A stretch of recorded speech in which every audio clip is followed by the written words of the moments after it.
Looks like we're live. Hang on. Let me update my browser on my phone here. Hopefully. Maybe, possibly. It's I got the commercial. Hey, I see the live. survey. We're good. Yeah. All right.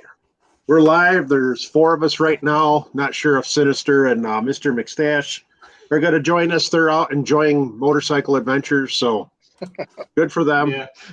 So, let's see. I see we got one comment from one of us. So, we don't really have any questions or anything today. This is the season finale. We're just gonna hang out a little bit. If anybody shows up, we have any questions from the live stream chat that we don't have right now. But yeah, I paid for my swag for Own and VAM today. Figured I'd get those out of the way. Yep. Yeah, I did the same thing for VAM. Yeah, but I gotta get my bike ready because I have everything ready except for a bike to ride right now. So, Oh, that's yeah, it's just a little bit I got to do. See, Jason's here in the chats. So live in the house. Yeah, I actually thought about that this weekend. I'm like, I should really start making sure everything's good for VAM. Yeah. So I ordered some more straps and stuff to strap my bags for the Riker. Yeah. I gotta get an oil change kit because by the time July comes up, I'm gonna need one. HD Traveler. Mm-hmm. It is HD Traveler. Yeah. I've got to do. I bought a new tire for my Indian Scout already. I just got to have it put on. But I definitely have to do the spark plugs and the fuel pump screen. As I said, toward the end of last year, it started bogging a little bit. So you're supposed to do the fuel screen at like 25,000 miles, and I'm at like almost 45. So, yeah, I gotta do the maintenance. Spark plugs have like 30,000 miles on it. They suggest every 12 on this, but I did a set of platinums at 12,000 miles, and I haven't touched them since. So these have, what I say, about 30,000 something on them now. But I got a set of iridiums. I'm going to throw iridiums in there this time, see what happens. So, yeah. To answer your question, Craig, as Black Phoenix already did, yeah, Laconia. I'm actually, oddly enough, I was thinking I couldn't make Laconia, but I might actually be able to make Laconia this year.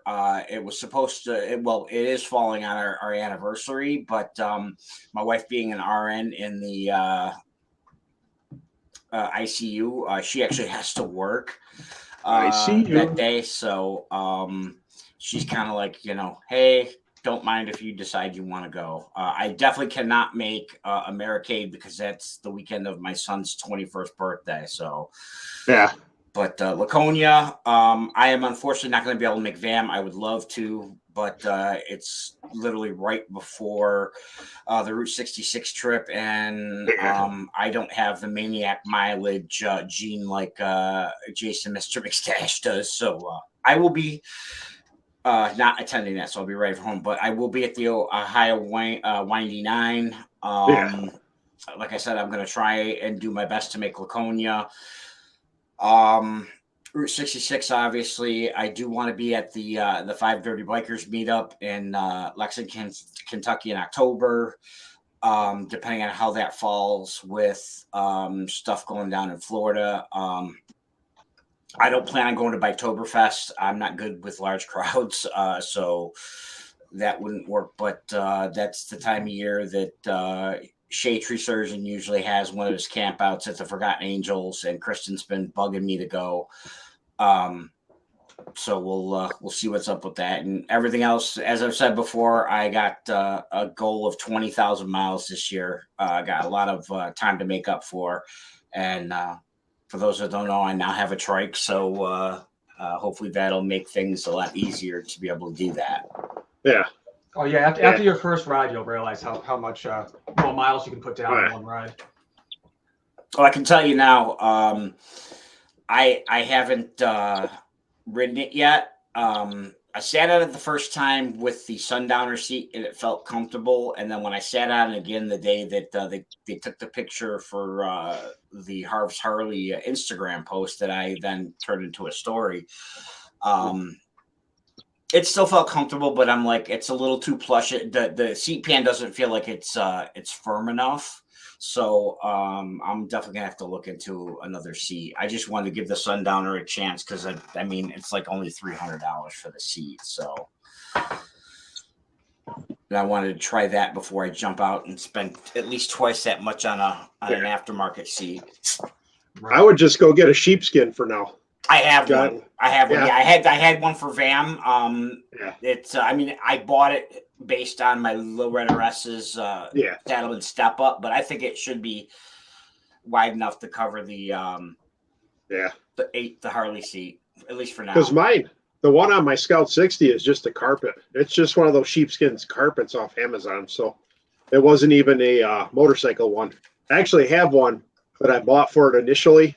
I didn't think the motorcycle one was thick enough, so I just bought one of those carpets and threw that on there. I just cut a hole in there for my backrest and slapped it on the bike. That one's been a lot better because it covers the whole seat. The old sheepskin I bought actually just covered the top of the seat, and I still used to get like the burns or whatever you call it, the pressure point on the side of the seat. So I got that full sheepskin. That works really good. Okay. So. Jason, my buddy from high school, said that he has a Sundowner. I didn't realize you had a Sundowner, man. And he put a shit ton of miles on his FXDL. So if it's good for him, it should be good for me. So obviously use it up, see how things go. I certainly don't want to spend money if I don't have to. And mine's a butt buffer, so it comes with it's a guy out of Pennsylvania, one guy operation. He uses medical grade gel that they use in hospitals for patients so that they don't get bed sores and whatnot. And then it's sheepskin. So I mean it works fine for me on the VAM 21 trip. My biggest problem is that I didn't have risers and my bars weren't pushed back, so I had to reach forward. So after a little bit, I was getting pressure points and my lower back was killing me. But I got a backrest now, the whole 9 yards. So I should be good. Knock on wood. Yeah, that's what I say. Backrest even holds you on the bike with the power. Like you get on the gas and go, you don't have to worry about sliding off the seat. Well, that's the thing. I actually had my my luggage behind me on the shelf, if you will, on the pillion portion of the seat. For the ride down to VAM, and it acted as a stand-in backrest. But the problem was is whenever because I set that shit up at like 4 a.m. before I left to come meet you in Pennsylvania, so it was sliding around a little bit, so I kept having to reach back. So it was a pain in the ass, but hopefully we won't have any problems like that this time around. Yeah, I got to get off I've been trying to catch up on all these projects that I've been letting go the last few years. And that's kind of why I pushed the bike off to the side. Because I know if I get that shit done, nothing else is getting done. And that's the way it's been. We've had a good April, So I've been able to get all my landscaping pretty much done. I still got to plant my garden. But I bought a timer for my water hose, so I don't even have to do that anymore. I'm going to set it for first thing in the morning. It'll water the garden. I don't even have to be home. This is actually the busiest summer I've got planned, and I'm honestly not worried about how many miles I ride this year. I've worried about it every year, and this year I'm like, fuck it, who cares? I'm going to enjoy my summer. I'm going to get whatever projects done.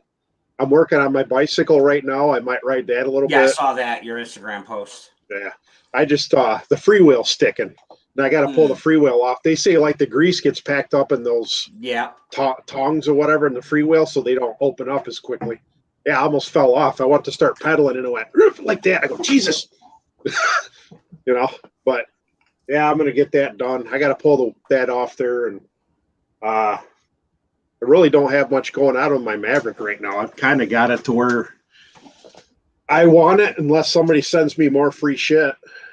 Right. That's pretty much. I bought a new set of window visors for the side because I initially bought the ones that stick on there, and I've retaped those so many times. It just drives me nuts. I'll go down the road and you hear that, because they start coming loose again. Yep. So I'm probably going to pull those off and sell the original ones. Well, keep in But mind that I mean, you're doing everything you can, but keep in mind, it's still at the end of the day that's a vehicle that's older than all of us. yeah, well, Maverick. Well, yeah. Maverick's not. Oh no, not Maverick. I'm sorry. I was thinking of the Fairlane. My bad. Yeah, Sorry. Fairlane, I got to get underneath it. That's my big project for that. I want to crawl underneath. I got to clean the whole underside and undercoat it and everything. Put the gas tank back on. Honestly, if once the gas tank's on there, I could almost legally drive it. And I mean, almost. Because there's no glass in the back right now. The back window's sitting in my basement. So if I can kind of get it drivable, I might just slap the back window on there and not worry about the paint. You know what I mean? So I just want to drive it. I was gonna say, man, a drivable vehicle that what do you call it is better than a nice looking one sitting on blocks in the yard. Yeah.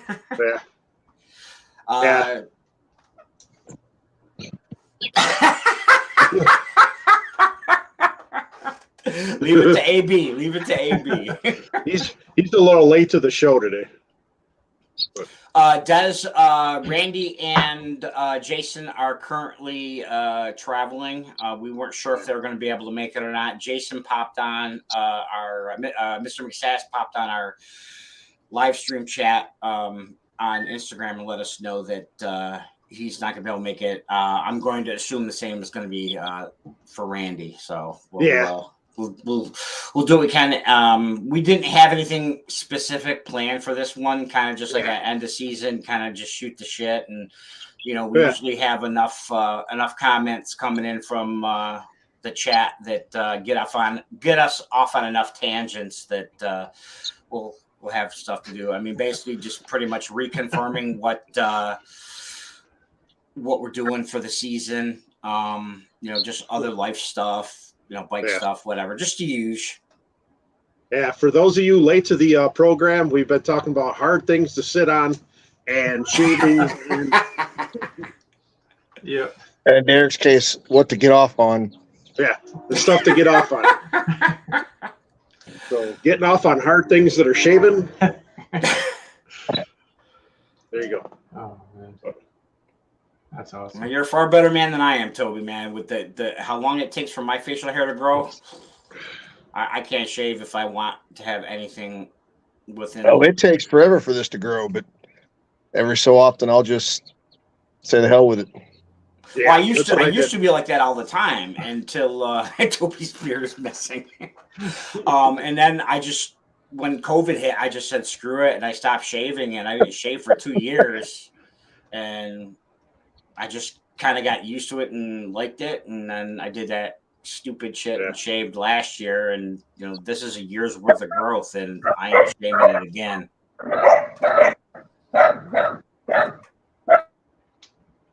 Someone's dog.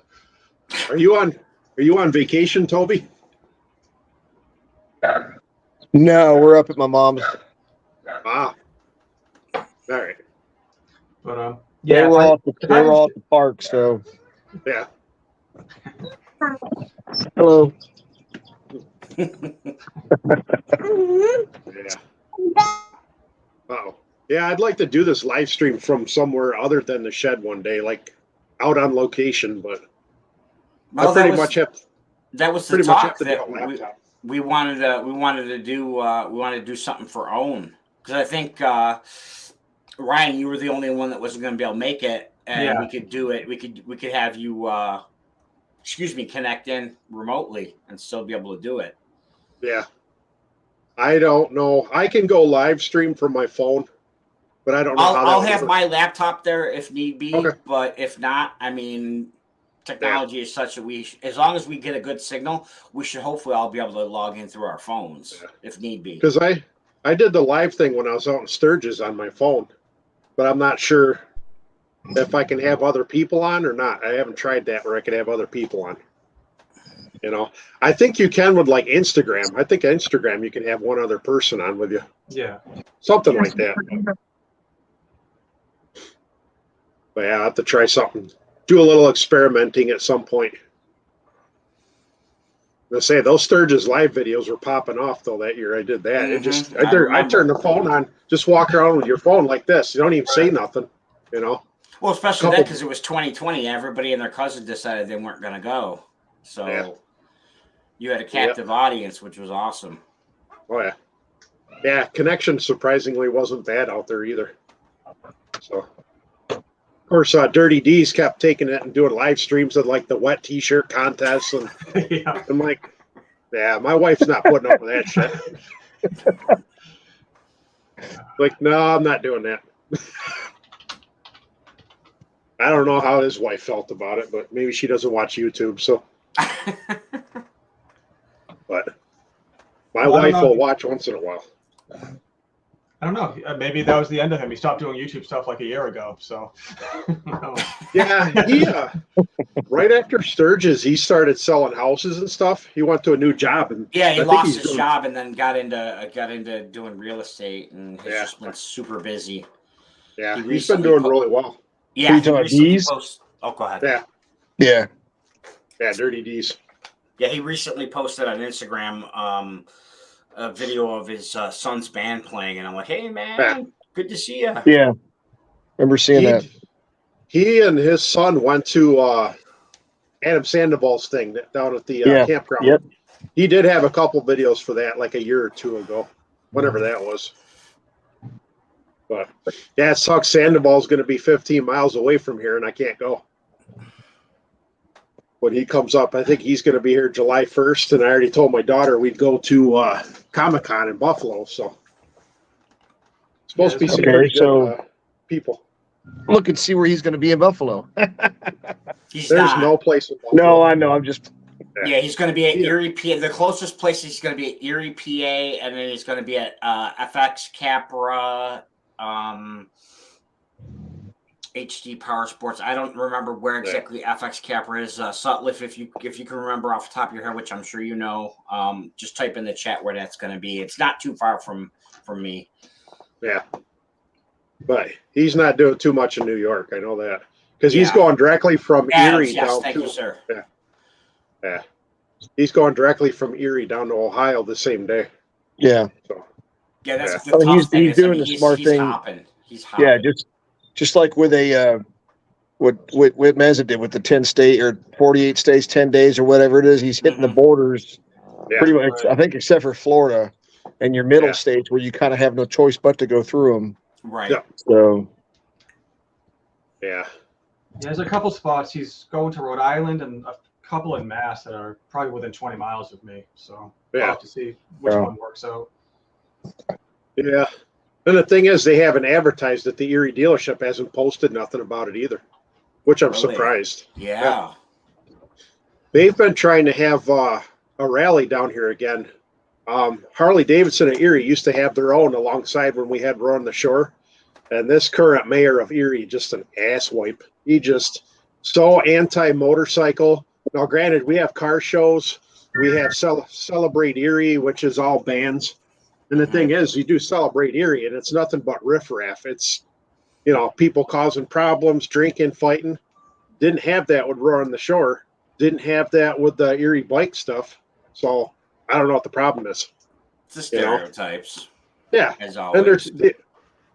And they brought money. They brought money to the area. People came and rode all over the place. It's a nice area to ride, really. It's not as curvy as like Virginia and all that, but we got some good stuff here. We got all the wineries. They do a winery brewery ride for Roar. They used to. But, all the political bullshit kind of killed that. That went for a good 12, 13 years, too. But I probably would have missed it this year for VAM. Well, I would have went the beginning half and then went to VAM. Right. Because, AB. I think he wants to sit on your face. Much like Katie Sackhoff. Yeah, I didn't know that was a meme, but apparently it is. Yeah. But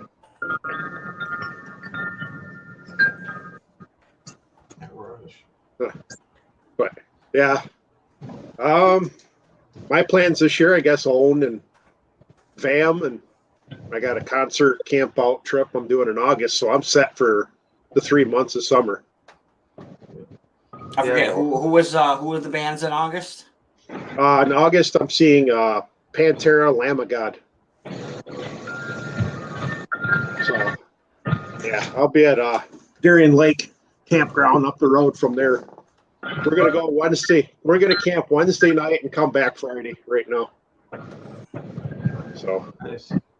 yeah, I haven't had a chance to open the camper up yet because we've had rain or snow every day. So, Right. I got a bunch of shit in my basement I got to put in the camper though. I'm ready to open it up. I'm gonna clean up the roof.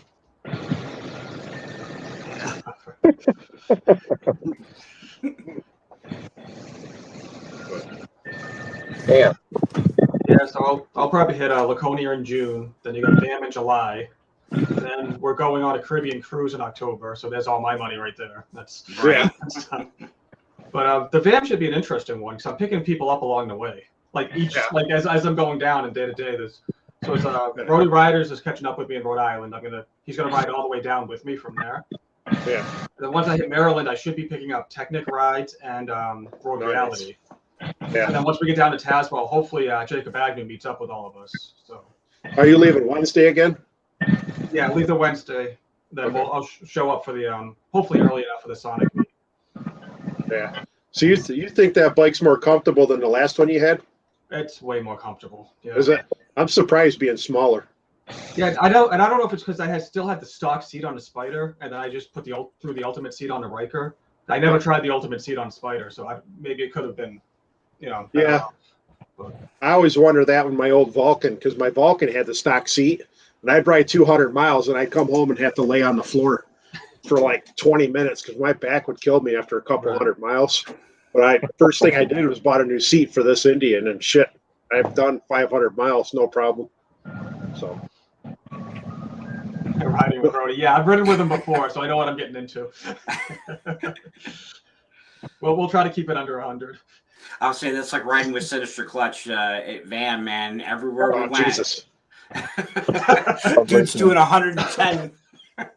That was me and me and Tech and Moto. I don't know. We went to lunch somewhere with McStash and a bunch of other people. Oh yeah, that's the one I left. And Yeah. I went back to the hotel. So we're going back to the hotels. We're going the same direction. I look down, I'm going like 110, like on this random little 2-lane, 4-lane highway. I'm like, yeah, we got to stop this. Yeah. And it was so hot down there in July. I usually wear my summer jacket. It was like in the hundreds. I'm like, I'm done. No jacket, no gear. I looked down going 100. I'm like, yeah, this is not a good idea. Yeah, that was that day we were supposed to get an Applebee's after that Harley dealership. Right. Yep. And I got on the bike and I started following people and I go, what the fuck? Where'd everybody else go? Everybody else got off the exit before. And I'm like, well, I guess I'm having Wendy's for dinner. I said, screw it. I was ready. I went back to the hotel and hung out, had something to eat. And fuck, that's what I like about VAM, though. I mean, if you don't want to do something, go hang out at the hotel. Go do something else, you know. Mr. G had a video out about 2 weeks ago. Yeah, I saw that. Yeah, that's why I got my swag for that. And he was talking about a couple of the rides. They're going to do Burke's Garden again. That's a good one. Yeah, I really like that one. That was my favorite ride, honestly. Those roads were so much better. Yeah. There's supposed to be a mine tour, I guess. It's a guided mine tour. I don't know if there's any extra cost with that or not. I'm sure there probably is, but that'll be interesting. Let's say I don't necessarily need to go and sit on my bike the entire weekend, you know. Right. It'd be nice to hang out. Go back over to the old hotel and hang out. That's what I was thinking too. At least one night, maybe like the Friday or even the See what Thursday. We're going to be at the Sonic anyways, but most people don't leave the Sonic until late. So yeah, there's a crappy plumber in the house. Yeah, but yeah, he had a couple different things planned this year. Obviously, I'm staying in Richlands. You're staying in Richlands. Yep. Probably go back to the old hotel, see what we financed them on from last year. Probably got new sheets for the beds or something. Maybe paint. Well, they raised their prices, so something went right. Yeah, because the hotel we're staying at this year is cheaper. Yeah. So, I don't know. Yeah, so should be a good mix of new people and old people. So yeah, I know Bikes, Beers, and Brews is going to make the ride down, I believe. So yeah, Oh, that's he is going to be there? interesting. yeah, he plans on doing that ride in a one shot, which is why we're not riding with him. Yeah. He just kind of gets in the zone and does his own thing and bangs out miles. So we're like, all right, we'll see you when we get down there. Yeah. So when we leave Maryland Thursday morning, he'll probably pass us. It's depending on when he leaves, which would be interesting because I ended up meeting on the second day down there last year. I ended up meeting Tekimoto on the highway because he had stayed in Pennsylvania the night before I stayed in Maryland, and he must have left at least an hour earlier than I did, and we ended up just kind of meeting up on the highway, which was cool. Then we cruised for about 100 miles and split off. Yeah. But I think he's making a ride down too, Tekimoto, so that'll be good. That'd be good. But it's funny, yeah. Some of these guys just kind of want to take their own route and kind of sightsee as they go down there. So, which I'm gonna kind of do this year. I'm not in a rush. I got the whole week off, like the whole week and a half off, so I don't have to rush back to get to work. So on the way back up, we're gonna stop at Harper's Ferry for the night and just hang out and just check out that area. Nice. Yeah, one of these years I want to take a full week-long trip. Maybe go to VAM first, then maybe go down to like Tennessee, hit the Dragon or something. That's what I was thinking. Do that one year. Yeah. Yeah, we'll have to see. A couple years maybe. Take a full week or whatever off from work. Just go to VAM on Thursday. Maybe leave VAM on Sunday or something, or who knows? Depending on what the rides look like for the year. Yeah. Could even leave on Saturday. Who gives a shit? If we're gonna do VAM every year, I'd say I wouldn't mind leaving a day early, going somewhere else. Just go see everybody Thursday and Friday, and right. It's like Tennessee's right over the border, Kentucky and all that. It's not that far once you're down there. Yeah, that wouldn't be a bad idea at all. Especially, I was talking with the wife about making a 2 or 3 year plan. We might end up moving closer down south, so we'll see how that pans out. Hey, hey, what's up, guys? Not much, brother. Not much. There we go. Got to get all this in the scene. Yeah, gotta get some breast action going. I gave up Bud Light.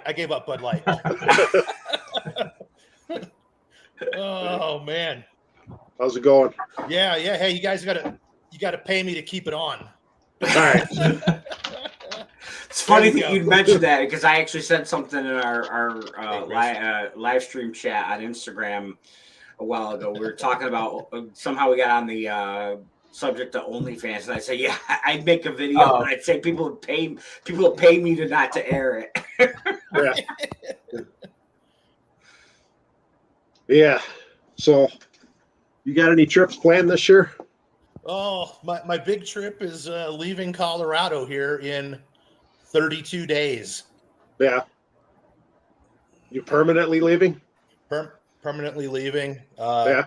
We're hanging it up. It got too blue around here, so it's time to, Yeah. Hey, you're not coming back to Pennsylvania, are you? No, going to Sioux Falls, South Dakota. Oh, nice. There you go. Yeah. Yeah. But yeah, I wanted to pop in and say, hey, this guy right here, Christopher David Lawson, was the guy that pushed me when I first started on YouTube. So yeah. So it's my fault. I'm sorry. Yeah. Hey, 1,300 subscribers I looked at today. Nice. I was just like, wow. Yeah. Yeah. You were from Pennsylvania originally, huh? Yes, the northeast, not northeast, but northeastern. The other northeast. Yeah. But yeah, Anonymous Biker was kind of sort of from Pennsylvania too. Yeah, I'll claim Anonymous Biker. Yeah. But yeah, I don't know how many people are that follow me are from Pennsylvania anymore. I know there's a few of us out there, but absolutely. I don't know. Let's see. Milford. But I don't know. I'll be leaving Pennsylvania hopefully in the next 10 years. Where do you plan to go to? Either Kentucky or Tennessee. There you go. Yeah. I'm going to be one of those damn Yankees that get sick of hanging out down there. So I'm not as bad as most of these northern people up here though. You'll be a carpet bag and scallywag. Yeah. I won't bring my politics down with me. I probably have the same political views as most of those people anyway, but you know how that goes. I just Yeah. want to build Well, a big my old. politics, they fit in with South Dakota, so I Yeah. should fit right in. You know, it got this red going here. Yeah. Yeah. That and I see somebody else was just moving to Tennessee. What's his name? One of mixed yeah. Now my brain's gonna shut off here for a minute. He comes down to VAM every year too, and I can't think of his name now. Damn it. You'll figure it out as soon as the live stream ends. Yeah, as soon as the live stream's over. But we're done. Good night. You'll remember. Yeah. Jersey Nick's building a house and stuff out there early. He was starting to clear property, but it wasn't Jersey Nick because we talked about that last year. It's one of the fireside chat guys. gotcha. I know who you're talking yeah. about, but I can't think of his name. He has the Pan America. Yep. But he was already packed up. The last thing he had to move was his Pan America. But everybody said, "Where are you gonna? That's a good plan. Are you gonna Bronco ride Red, that yeah, down thanks, there?" AB. Yeah, Bronco. Yeah, I guess he was moving to Tennessee. Bronco Red? Yeah. So that'll be interesting. But they haven't had a fireside chat, I guess, or not. Yeah, in a while. Yeah, it's been a while. I guess they haven't done one. So I don't know what's up with that. If something happened, or they just didn't want to. Maybe do with it. everybody, life sometimes just happens, Yeah. Yeah.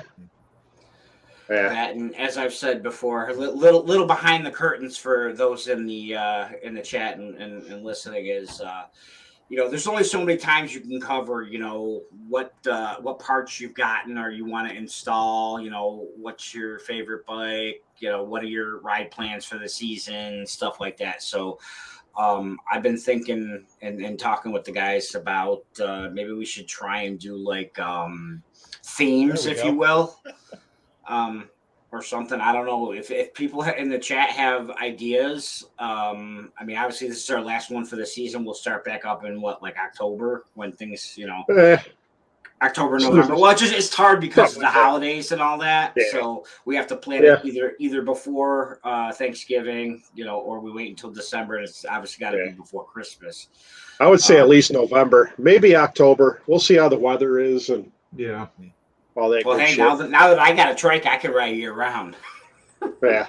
Long as there's right. As long as there's no salt on the Trike. road, because I typically wash my bikes when they go in for service. So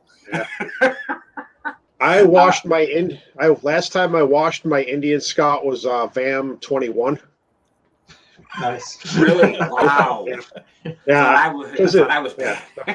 Yeah, VAM 21 was the last time I actually took it apart and washed it, the bags and everything. Now it's just like, all right, polish this bitch and jump on and go. That's what I've done with the no, when I say wash, I mean anything. I'm not even spray mine down with a hose. It does not get clean. Typically, it does not get cleaned until it goes in for a service. Now that was going to change with the El Diablo, obviously, but that's no longer an issue. And I don't mind washing the trike. It's just, it's 1,100-pound beast. I don't have anything to, get it up on a stand or anything like that. So I don't know how, with salt and all that shit, I don't know how I'd clean the underside. Get one of those lawnmower jacks or something, lift the front wheel up. Oh, good point. Yeah. Yeah, you might be able to do that. I don't know. Yeah, that could work. They do have trike jacks too, but I don't know if they're you'd have to find one for that model. I know there's one specifically for Can-Ams, but yeah, I don't know if they have one for Harleys. I wish Mr. McStash was here because he'd probably be able to tell you. Oh yeah. Well, he and I will have plenty of time to talk on the Route 66 run. AB, I have no sense of smell, so basically I have to wait for the wife to tell me, "Hey, dude, you better go take a shower." But that's what Old Spice is for. Right? Yeah, still waiting on that sponsorship. Yeah. 3 years now, we haven't got that sponsorship yet. Come on. I got rid of the Old Spice posse ticker for the bottom of the screen too. They didn't send us any money. No, So, no, Yeah, but they got all those new stupid commercials I have to sit through on YouTube. yeah. Speaking of which, I'm seriously considering going to YouTube Premium because I mean, I like to watch ads because I know that it helps the creators, but at the same time, it just I mean, even my own. This is another thing is. What do you call it? That's pissing me off is me being somebody who cannot be monetized because I don't have enough subs and enough watch time. I'm still getting videos from YouTube on my own. I'm sorry, I'm getting ads on my own videos. I'm like, what the fuck's up with that? Jeez. Yeah. Hey, Technic Rides. Yeah. So I'm still stuck in a black hole for YouTube monetization. So I have no idea. I just don't care at this point. So I'll throw whatever music in. Like I don't care about my videos anymore. Like whatever. They when I look at my analytics, I do get money from the YouTube Premium a little bit. So not much. Not that I get a lot anyway. But. Right, but I mean, is it comparable to what you would earn on your own just being monetized? No. Let me see if I can pull it up. No, the reason why I bring it up is because if I go to like Sutliff said, YouTube Red, if I go to YouTube Red or Premium or whatever the frig they call it, I want to make sure that the creators I'm watching who are monetized are getting their due, funding.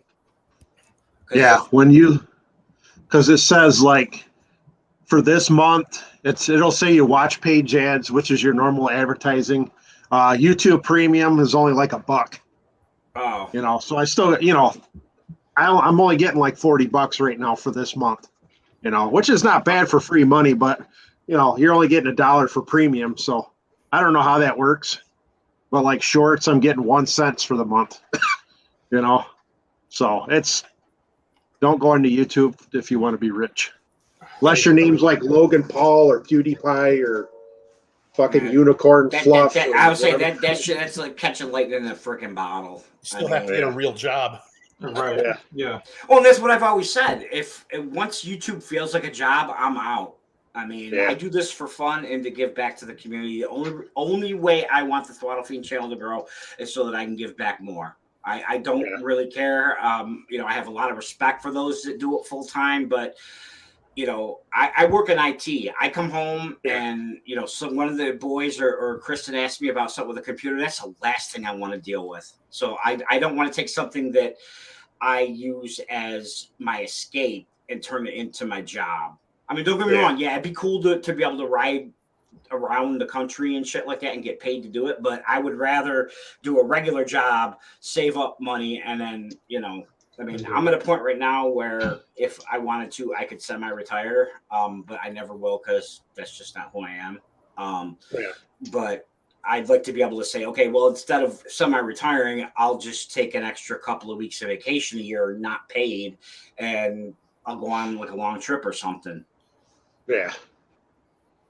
Yeah, that's just you can see it with some of these other channels. It's just like the stress of them forcing the content out. That's exactly right. That's a huge thing. That's the last thing I want to do. I mean, I've always said that, and even before the accident, there would be weeks where I wouldn't put out a video. It's because I just didn't feel that I could do it justice, and I wasn't just going to put out a video for the sake of putting out a video. Right. Yeah. I mean, my watch time is atrocious anyhow. I don't want to make it worse by phoning it in. YouTube is work too, It's like a lot of time goes into it. People don't realize. Yeah, the recording and writing it around is easy. Talking about shit's easy, You don't even have to have a topic. Just start bullshitting while you're out there. Oh, this is, not that it's bullshit, but look at Nona Grace. Nona Grace could do a video every day about her chickens or about knitting, going to Walmart, and she's got tons of followers. And she's not really working at it. She's just recording in her studio, at home. Yeah. She comes down the van, records a little bit, and she does really all well. This stuff and editing. Yep. Uploading. Yeah. Oh yeah. Yeah. Sometimes the editing sucks, and then you go back to edit, and you're like, "Fuck, I forgot to record something." Or you lose audio, and you're like, "Damn it!" You have to go back out again. Yes. Yeah. I don't mind doing a voiceover once in a while, just if your audio's that bad. Where I hear people like popping and clicking, I'm like, That's the easiest way to lose a viewer is bad audio. Video, some people, especially now, but a lot of people are watching on their damn phones anyhow, so it doesn't matter as much. But yeah, you got bad audio. That's the easiest way to lose somebody. And I know a lot of people are still using like GoPro 4s and stuff, but when you're going down the road and your video's doing this, Yeah. and I'm like, wait a minute, holy shit, I'm falling off. I feel like I'm fucking drunk or falling off the bike with I'm like, all right, you might need to upgrade a little bit. Yeah, Kristen and I were thinking about going with the Sena 50Cs because it automatically integrates the audio between the two cameras, but it doesn't have stabilization above 1080p. And I've yet to see video of somebody doing it in 4K, so I don't know what the quality is like. So that, and honestly, I'm a Cardo guy. I mean, I'll use whatever works for the situation, but I would much prefer a Cardo over a Sena or anything else for that matter. But Cardo doesn't have a camera yet. That's why I won't. Yeah, I don't even need a camera. All I need is for one manufacturer out there to make something where it'll automatically, like, they can. The thing that's going from the speakers into the the head unit and all that or whatever, make something where you don't have to use an extra breakout cable to get to the audio to the GoPro or something, or only one cable, or have it come directly from the communicator.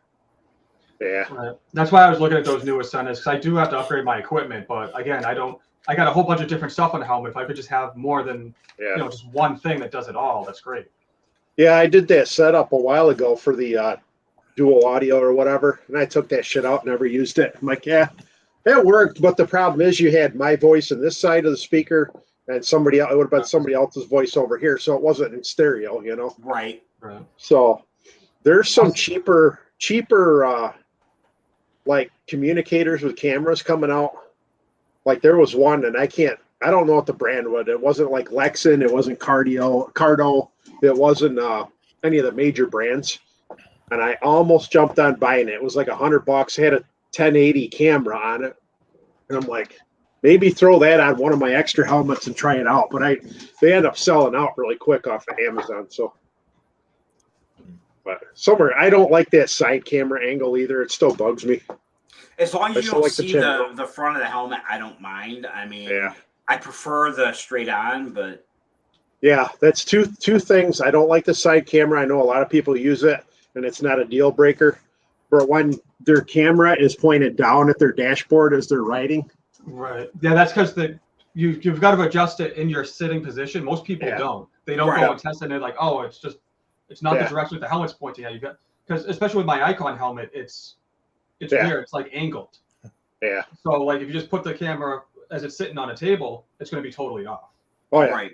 So you got to wear it, sit on it, like do some test video and be like, oh, okay, now I got to adjust it up or down. But I think, is it one of the new GoPros is supposed to have like leveling or something on it now?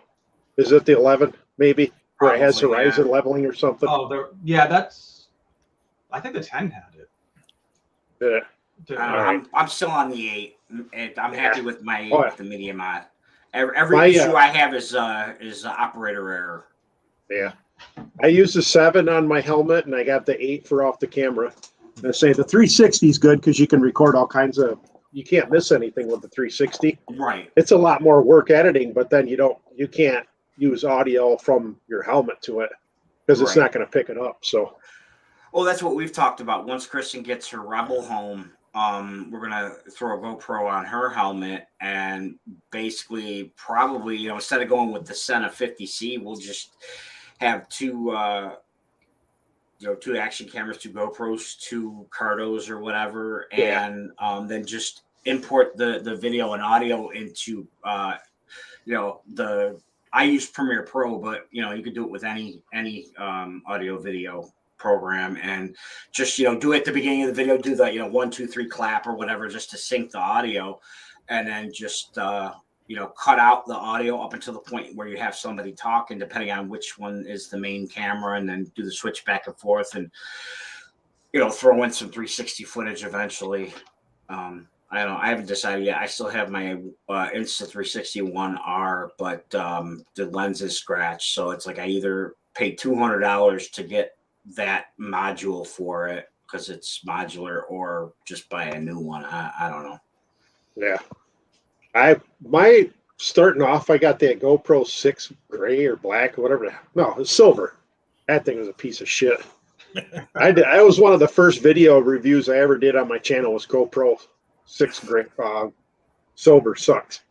Because I sat there farting around with that thing, and you can't use an external microphone. I'm like, how do I know that? You can use it with any other GoPro pretty much.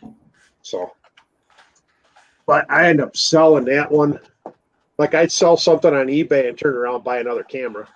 So that's how instead of sending them back to GoPro, I just go on eBay, sell it. Shit, GoPro camera, you sell it for $100, it's gone within a week.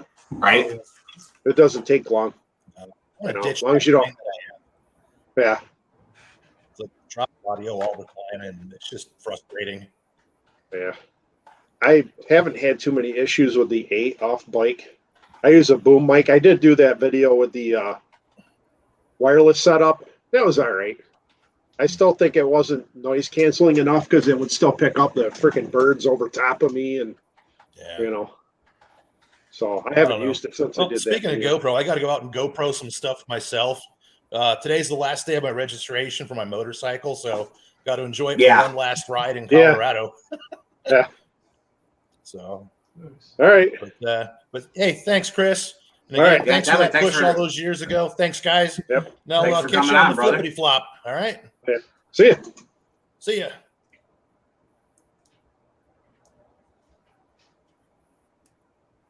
He lied. Oh, there he goes. Just say if he didn't leave, I was going to do it for him, but technical error. Oops, I deleted everybody. But talking about equipment, my helmet's getting old. I got to get another helmet, and then I think once I do that, then I'll buy a whole new set for that helmet because it kind of doesn't. I'm feeling like at this point, if I buy all new stuff, I'm putting on a helmet. I'm just going to take it off anyways. So I feel like just kind of saving the money and doing everything at once. Yeah, mine just sticky mounts to my helmet, so I can just pull it off there and put another sticky mount on a new helmet if I want to. But that Scorpion helmet, the carbon 1400, I bought it after I came home from Sturgis because I had a modular helmet, and that thing was always heavy. My neck would bother me a little bit, and then you add the whole camera setup. And when I was coming home from Sturgis, there was a storm that was hitting the center of the country. Well, it didn't hit South Dakota, but they still had the wind, and it was like the wind was doing this to my head, like I'd be riding along and smack, and I'm like, what the hell? That's the day I ran out of gas too, because the wind was so bad. I couldn't even get the normal range on my bike, and that's 80 miles an hour highway out there. So I go through a tank of gas quick. Yeah, I was 4 miles from the exit that I was going to get off to get gas. Figures. I'm like, yeah. And I'm like, what the hell? I only went like 80 something miles and ran out of gas. I'm like, are you shitting me? I've been getting 90 to 100 miles out of every single tank on the way out and then on the way back. But that wind was so bad that day. And come to find out, that's when a tornado had gone through like Iowa and Illinois and all that. So when I went through Iowa City, it looked like the fucking Walking Dead because there was cars flipped over on the side of the road. And I'm like, I'd never ridden through Iowa before on the bike, like Iowa City. And I'm like, these people can't drive worth a shit. I'm thinking, what the fuck am I driving into? Because they go, I hate Chicago, and I had to go through Chicago both ways. And I'm like, Chicago didn't have any cars flipped over in the fucking road. I'm like, what the hell? Yeah, there was like Ford Rangers and all kinds of shit smashed on the side of the road. And wow, my wife said, yeah, I didn't tell you, but had you tried to come straight home, you would have hit a tornado on the way back through. Because my hotel in Chicago, let me see, I went to Iowa. I stayed just outside of Chicago on the way back through. And like the shingles and shit or whatever off the hotel were all full of parking lot. Like that hotel, like all the shit was blown all over. They lost power the night before. So, like, yeah, that was good timing. Just, take that extra day to get back. And, of course, then COVID hit during that year. So I got a whole month off anyway. So I probably could have went back out to Sturgis. Funny story is though, 2 weeks after I got home from Sturgis, they had snow out there in August. I literally told my wife, man, I could live out there. It's beautiful. Then they get a snowstorm and it was like buried like a regular New York or Pennsylvania snow. They're too far. They're too far north for me. Like it looks great out there, but yeah, I want to move further south. Same. That's funny. Yeah, like South Dakota is like nothing in the middle, and then Sturgis. There's literally nothing out there. There's like little towns like the old West shit, but of course COVID had everything shut down. Right, so it looks even worse. Yeah. Yeah, I would do it again in a heartbeat though, if I had the money. That is. Yeah, I'd like to get out there at least once, but it's such a drive for me just to get out somewhat that way. Yeah, because I think 3 or 4 days just to get out there. I could do it in 3. I did it in 4 just so I could be rested up when I got out there. Yeah. That's why first 2 days, like 555 the first day, 505 the second day. And then I just did 200 something the last 2 days. But that's, if you ever go out that way, there's a town halfway across Sturgeon, South Dakota called Murdo. And it's literally 2 gas stations, a museum, and a bunch of hotels. There's nothing else there. And I stayed there and I went to the museum and walked around. I got a video for that too. I'll probably never trade my Golf 60 in. No plans to anyway, unless I start having real issues with it. But my next bike I really want is an Indian Chief, because that would be a little bit more of a step up from this. Not much, but I don't like full. I like full fairing bikes. I just don't want the weight. I don't. Well, I don't feel the need. That you can pretty much you can take any heavy cruiser or beefy powerful cruiser, which let's call a spade a spade. The Scouts put the granted they don't make them anymore, but the Scouts put the the iron 883s and the 1200s to shame. Power wise and torque wise. So, but you can put a partial fairing or even a quick removable windscreen, and even throw over bags or something like that. And it could be almost, if not just as touring capable as any other bike. Yeah. I mean, that's Anonymous asked Chief or Sport Chief. If I got the Sport Chief has a little bit taller. It's like I think they said an inch or inch and a half taller because they put better suspension on it. I don't necessarily like the fairing on the Sport Chief though. Like I probably want a regular windshield. It's kind of like the ST, I think. Yeah. If I remember correctly, but yeah, I want a windshield. I like the windshield look. I don't need the fairing. So, but I like everything else on the Sport Chief though. I think everything else they do to it looks great. And there's nothing wrong. Like I haven't demo one yet, but I think they said those fairings, the way they designed them, actually push the air through and around somehow. I don't know. I watched a couple videos on it. My dealership doesn't do demos anymore, or at least they haven't in 3 or 4 years. So that's why I'm waiting. I'm waiting to go up to the new dealership when they open. Yeah. That's not far. Maddie's will take care of you. Maddie's will take care of you. But I have been to a couple dealerships and just not time-wise for demos. So I'll go to Zero again, though, if Zero does it again. Definitely. I'll meet you there. That was... Still say to this day, that was the most fun I've ever had on a motorcycle on one ride. That instant torque is no joke. They said you could go to the dealership anytime too if you wanted to take one out more. The owner there is super cool. I'm sure he would let you, as long as it's not shitty outside. I'm sure he'd let anybody take one out anytime. Because they have a new a touring dual sport style bike, and I know a lot of people where are you going to charge it in the woods? I'm like, how many people take those bikes out in the woods though? You know what I mean? How many people are taking the Pan America off-roading? You know, they don't do it. Well, and here's the thing: even the people that do ride a considerable portion off road, typically they don't live close by to that, so they have to spend a lot of time on surface roads and super slabs, excuse me, to get to those dirt roads. So yeah. But I guess like out in California somewhere on one of the trails that you can ride on, I guess they are putting charging stations out there. I don't know how that works out in the middle of nowhere, but it's gonna be solar. Otherwise, it's not gonna work. Yeah, I'd love it if they can have some kind of solar charging on one of those zeros. Yeah. I honestly, if I could sell the Chanda, my thing is with the Chanda, I don't give a shit if I get salt and snow and all that bullshit on it. It was a $2,000 bike, brand new. If it rusts and fall apart, I could pull all the parts off it, probably get $2,000 out of the parts that are on it. Oh yeah, definitely. Buy another bike. But yeah, they got a dual sport touring bike with all the bags and shit. I like I went on one of the sport bikes, and I went on their little dual sport. I like the I did my test ride on was a dual sport. Yeah. I can't ride the sport bike. It's too much on my wrist because I'm leaning too far forward. Yeah, I tell you, my arms got a little bit longer that day though. From the torque.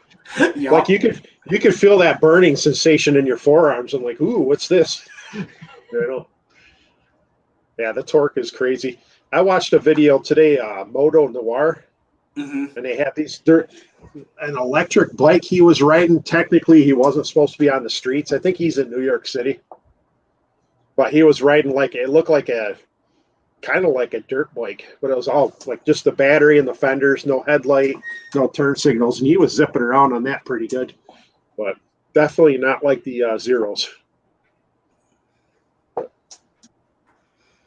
Yeah, nobody's got any questions in the site chat so far. I tried throwing the link up. Yeah, I saw that. Yeah. If anybody wants to join, but I think everybody's kind of doing their own thing, so I'll throw it up again. The hell. Seems like most people dropped off. Yeah, there's like 7. Yeah, we had one like 20 something the last time, but like I said, this is it for us for the season. Well, anyway. That's the thing too. Yeah, we're ending it because our season is about to start. Pretty much everybody else, their season already has started.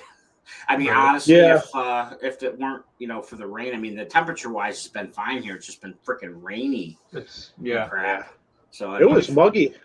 It was muggy this morning here. Like I had all my windows open and I was sitting in the house sweating. Like, damn, what the hell's this? Gardening weather. Yep. But, yeah, that's my next big outdoor thing. I got to get my garden in. And I don't usually do that till almost Labor Day, but we've had it so nice here. I'm going to get everything done early. Enjoy the summer. I keep thinking about my hammock almost as much as riding.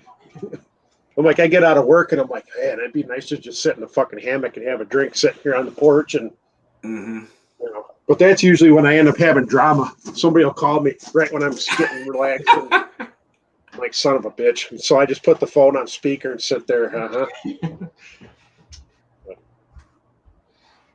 Yeah, Memorial Day. Something like that. Labor Day, Memorial Day. The one that's later this month. Yeah. One of those Hallmark holidays that everybody drinks and shoots off fireworks. Nice. Yeah. I always do that. I don't know why. Labor Day and Memorial Day is just the holiday I get off from work at this point. I don't even get holidays for the most part. They give us like the bare minimum. Yeah.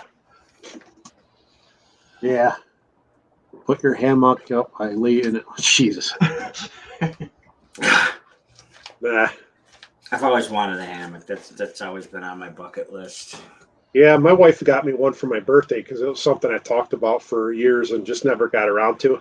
But now we have the camper. I said, well, you got to buy your own now because you're going to have to throw that back to the truck. We go camping up there in August. Probably going to hang out and probably not do too much on that Thursday after the concert. I think she plans on working, though, because she can work remotely.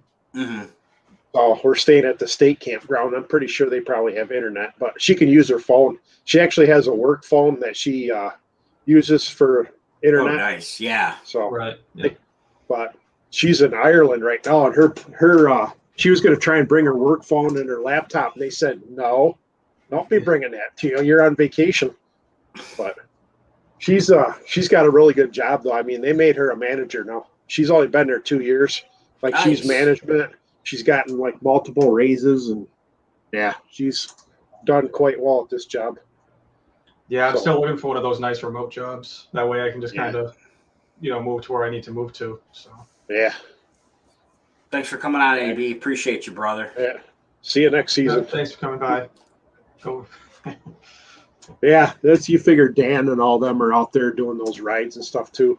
Yeah. So I didn't expect to see everybody here today. Well, good. So since we have non Harley people and somebody who's Harley but is actually open minded, what do y'all think about the new Harleys that they teased recently? Well, I know what everybody else thinks. Well, I don't care what everybody else thinks. What do you think? They look fine to me. I don't care either way, But I said, everybody, it's always that same argument, regardless if you're on the Indian Facebook pages, you're on the Harley Facebook pages. Oh, they copied them. They copied them. Right. I know everybody's saying, well, they copied the Indian chief or whatever on them. Who cares? It's a fucking motorcycle. How much more can you do with it? Exactly. You can make it pointy. You can make it round. You can have 2 wheels, 3 wheels. You can't make a Polaris slingshot. I'm not counting that. That's got a steering wheel. Yeah. That's got a steering wheel. Exactly. But how much more can you do with a bike as far as the styling? You know what I mean? Pretty much. That's my whole thing. I mean, I don't see Indian ever changing much as far as the looks on the Scout. What are they going to do? If anything, if they decide to put the bigger engine in it, that'd be great. I'd love to see the 109 or whatever the hell in it. I would turn around, sell this in a heartbeat. I'd have the same exact bike with a bigger engine, 6-speed, a real 6-speed. Not the regular Scout 6-speed is no different than my 5-speed, so it doesn't count. I didn't know that. Yeah, my top gear is the same. I miss out on 5th gear of the Scout. I don't miss it. I get up top gear and I don't have to shift anymore. I'm done. Right. So this thing's got enough torque to pull itself. So I would actually like to see the ride command and stuff. I see Technic Rides is still here. Good call, Nick. Because let me see. I'll put his comment up actually. Oops, wrong one. It didn't pop up yet. Hang on. I don't know why it's not popping up on here on my screen. Yeah. Yeah, I'm not seeing his stuff either. Yeah, it's on my but yeah, they every other bike has ride command except for the Scout and the Scout 60. I think you can get the FTR with it too. I'm pretty sure the higher end FTR can get it. Yep.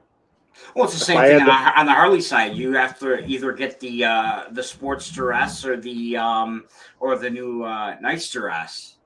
Yeah.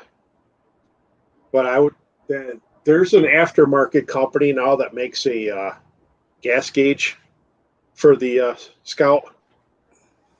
I'm not spending $400 for a fucking gas gauge. Oh, that's way too much. Because they cornered the market on it because people bitched about it for since 2016, 7 years. I'm like, I'll wait till they come out with one on the bike, and I'll just I'll just retrofit it.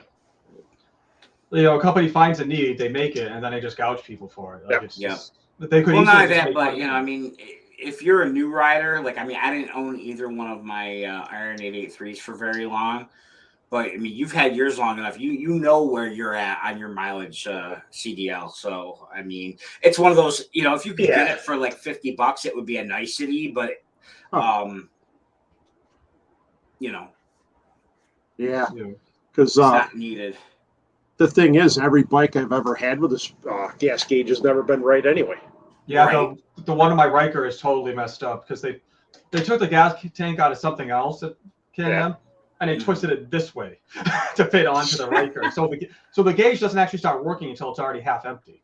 Yeah. So you have to go by mileage, or else Yeah, like when I had the Vulcan 900, I loved the range on that bike because they had a 5.3 gallon tank. I'm like, that's got the same gas tank on it as like the Vulcan Voyager and all their touring bikes, but it was a 900. Yeah. The gas gauge on that, to me, it was perfect because the gas gauge would basically say empty. The light would come on after 4 gallons. So you knew you had 1.3 gallons left every time. And like clockwork, it was almost spot on. Like I'd go to fill it and it would take 4 gallons. Now, if I could get a 5 gallon tank for this bike, that would have been great. Because I get the same gas mileage on this. I get 45 miles a gallon roughly. So if I could get 2 more gallons, shit, another 80, 100 miles, that'd be great. Yeah, those are the 2 things that I didn't like about. Well, there are 3 things I didn't like about the Iron. 1, the high center of gravity. Yeah. 2, lack of a 6th gear, and 3, the tank. Yeah. Lack of range. I've never tried screwing with my pulleys on this thing either. They somebody said you could take one of the pulleys off the Victory Octane, and I guess the Octane had bigger rear pulley maybe. Mm-hmm. I don't remember exactly, but I did that on my Vulcan 900 though, because that bike would wind out. I like the looks of that bike. It was a comfortable bike as long as you didn't go over 200 miles. But again, on the highway though, it just I would say this bike's fine, but Scout 60 is meant to run high RPMs. Right. Even though it's a V-twin, I run at 4,000 RPMs all the time on it, which I thought was a lot till I bought the Chanda. I run that at 7,000 all the time. Yeah. Because that little one cylinder is like, it's trying to hammer out as fast as it can go. Yeah, the my old Spider, the V-twin 998, that red lined at almost 10,000. And then the Riker 900 Ace, I think the max RPM is 900, but they'll rev limit at like 85, 84. Yeah. So. Yeah, I think I'd never really. Well, the thing is, the torque kicks in on this thing over 5,000 RPMs. That's what people used to demo ride these. Well, they don't have as much power as they say they do. Yeah, hit 5,000 RPMs and call me back. Right. That's because it's like real smooth, and then oh shit, there it goes. Then you know you hit the torque band. But that was always my argument when people always did those videos too. Is the Scout first good first bike, and they tried to compare it to the old Sportster. Sportster had more torque right off the bat. Right. It was always.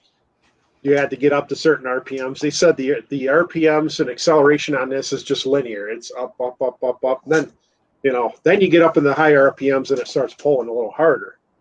But as far as a starter bike, yeah, my thing is everybody should just buy a piece of shit like 80s Japanese bike and 300, 400 cc, whatever. And if you drop the damn thing, it ain't gonna break your leg, unless you're going too fast. That's a good point. Right. Yeah. I wish if I could go back in time, I would have definitely. Yeah, I would have bought a beater to learn on. I still have mine. That Suzuki Matic I have. I can't wait to get that thing back together. It's just been a 12-year project, like everything else. Like I literally bought my Vulcan 900. I started working on that bike, got it all back together. And I put that cream liner in the tank. Fucking cream liner pulled away as soon as I put gas in it. And it rotted the whole inside of the tank even worse than it was before. And I did all the stuff. You're supposed to put the chemicals in and, clean all the shit out. And then the etching compound, you pour in it and I let it dry overnight. And nope, that white cream shit peeled right off the inside of the tank and it rotted it. Fucked up my carburetors. So, yeah, that bike, I've got a new tank for it. Not new, but it just needs gas lines and tires and battery. Just haven't wanted to invest the money in it. It's been one of those things I've taken parts off one bike, putting it on that bike, parts for that other bike. Like I'm just slapping shit on the other 2 bikes. The Indian's the only one that gets the brand new parts if I have to. But like the Indian horns on the Chanda because the Chinese horn took a shit.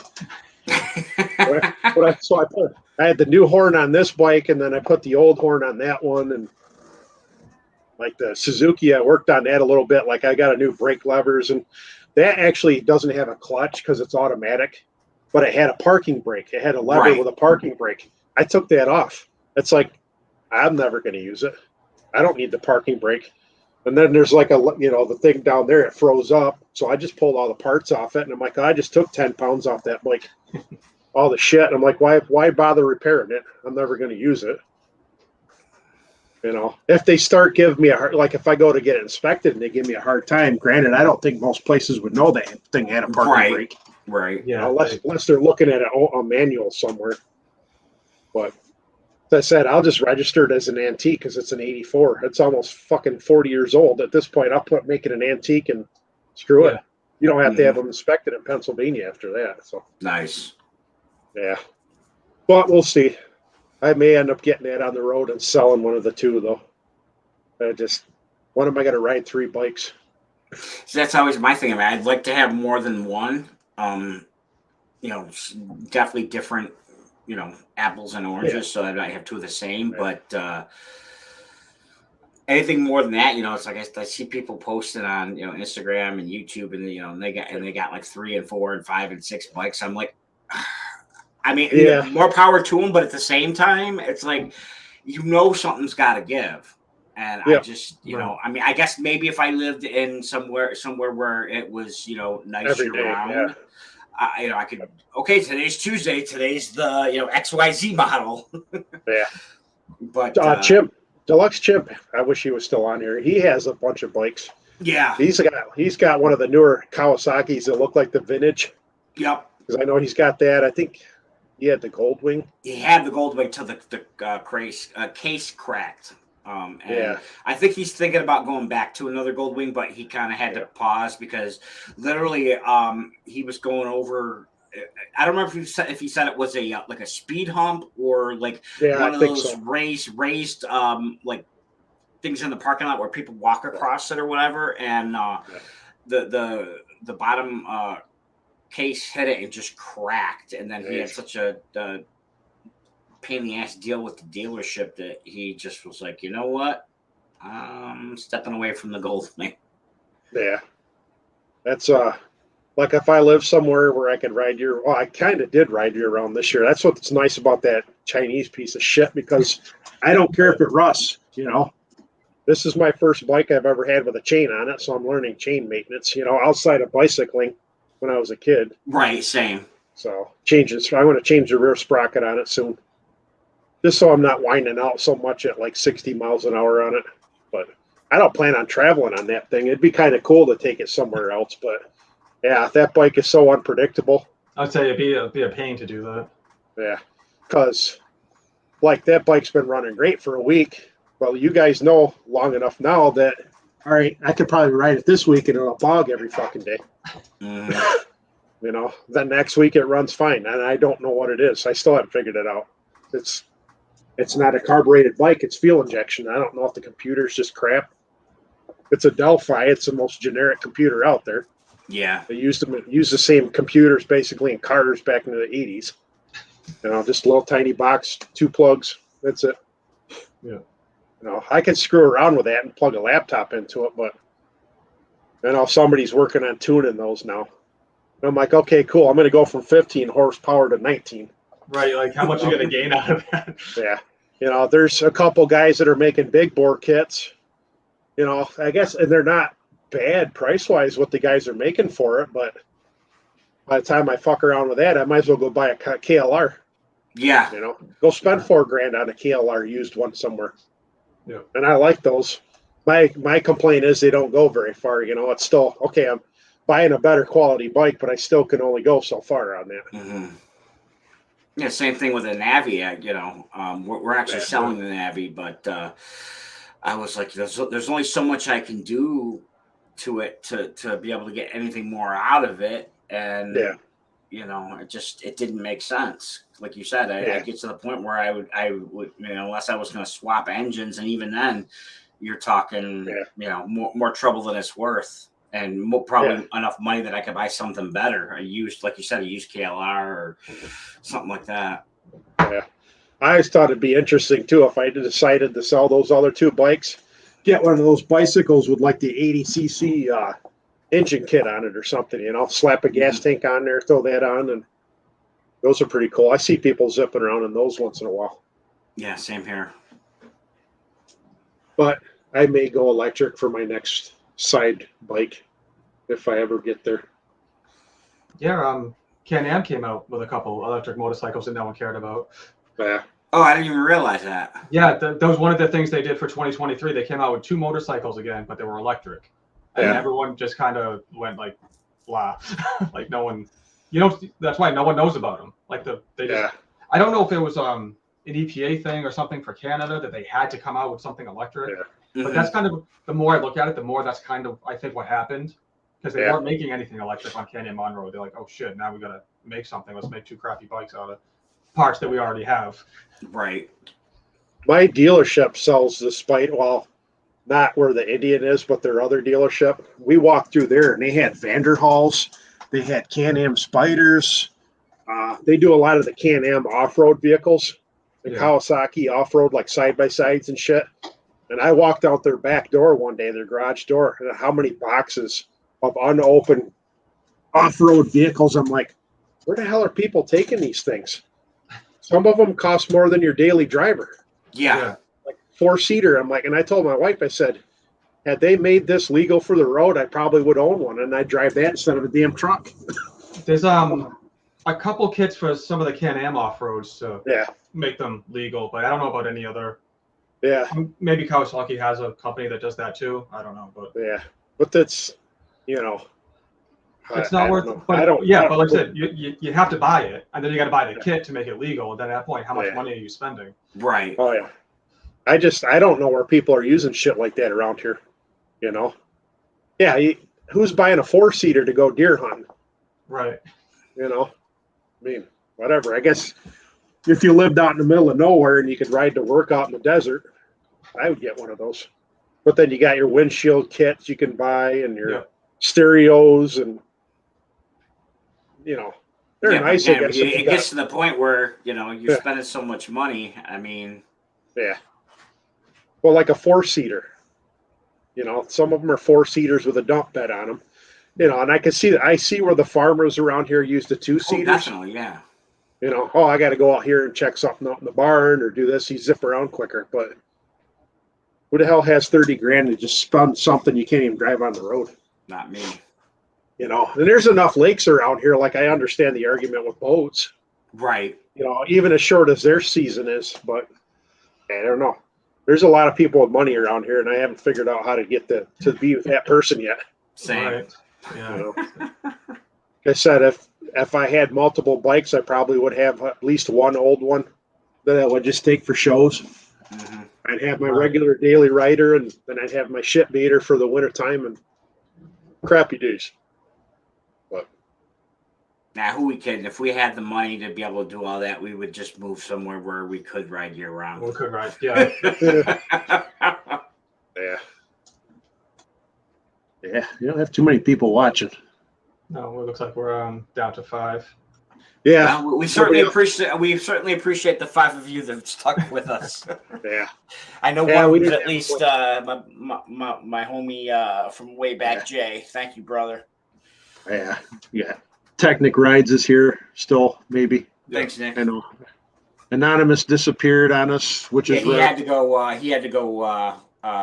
His tires, which I mean, again, like I said, unfortunately for us, is we're just starting to come into our riding season, whereas a lot of people, are already in there. So I mean, obviously, I will always make the live stream, but if if it wouldn't crappy out all this week and the week before, and scheduled for most of next week, I would have already taken delivery of the trike, and I probably would be out riding either right before or right after the live stream today. So yeah, I mean, it's supposed to be nice. It's supposed to be nice next weekend, so I'm hoping to get the trike at some point this week. And if the schedule allows and this and that thing, I'd really like to get down and see Jay down in Syracuse. I ain't been down to see him in far too long. Yeah, my wife comes home on Tuesday, so I got to work at the day job the next couple days, and Monday night I got to take my daughter Monday afternoon to orthodontist. But Oh, that's always fun.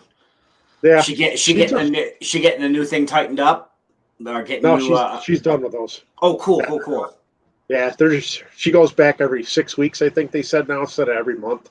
Oh, cool. They just look at everything. Yeah, she has a retainer already, so she's happy. I'm happy. I'll never forget that.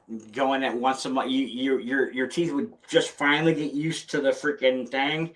You go back in, they put a new one in, and crank it down. You'd be in pain again for another freaking 3 weeks. Yeah, I didn't even want the shit. I think it was a way for my mom to get back at my dad. Yeah, I never had them, so. Yeah, I didn't either. I needed them for my top teeth. I had one tooth that was it grew in behind my front teeth, so like they had to like remove one and get it so it would. But I mean, hell, I grind my teeth in my sleep so much that a couple of my teeth have already actually started shifting back. I just had a mouse come in the shed. What the fuck? Yeah, I was sitting here. I just see the fucking mouse come in here. What the hell? We got a new guest, folks. Right. I hope the fucker went back out because I don't know. That ain't cool. That's a first. I don't know. I don't have any cheese for the motherfucker, so I have no clue where the hell he went. He saw me and turned around, went the other way, but that's what I get for having the damn shed open, I guess. So if I end up with rabies after this fucking live stream, that's gonna. We know what happened. But yeah, I have no idea where the hell he went. So, oh well. As long as he doesn't start chewing on fucking wires in here, that's my biggest concern. Right. Or not messing with the bike. Yeah. Yeah, because I got my bicycle and my tires, and I don't know. Hopefully he's not. That's my biggest thing with the camper. Camper, I didn't see any holes. I didn't put anything in there. Everybody says, "Oh, ivory soap," or not ivory soap. What the hell is it? Irish Spring. Yeah. Have you seen what mice do to Irish Spring? They eat it. No. They used to. I've heard that. I've heard that, but I didn't know that it did or didn't work. Yeah, because people used to say, "Well, put Irish Spring in there." Yeah, I've seen pictures of people put Irish Spring in their camper, and the fucking mouse ate it. Dryer sheets. They take dryer sheets and they make a nest out of them. They make nests. Yep. Yeah. So, mothballs work, but the problem is you can't get that smell out of your camper afterwards. Yeah. So there's all these remedies. I said, you know what? I got neighborhood cats that are always around. I got rabbits that are always around. I said, mice don't usually bother me. That's actually the first one I've seen out here. So I think they go underneath my front deck most of the time. Them and the chipmunks. But yeah, I haven't had too many problems.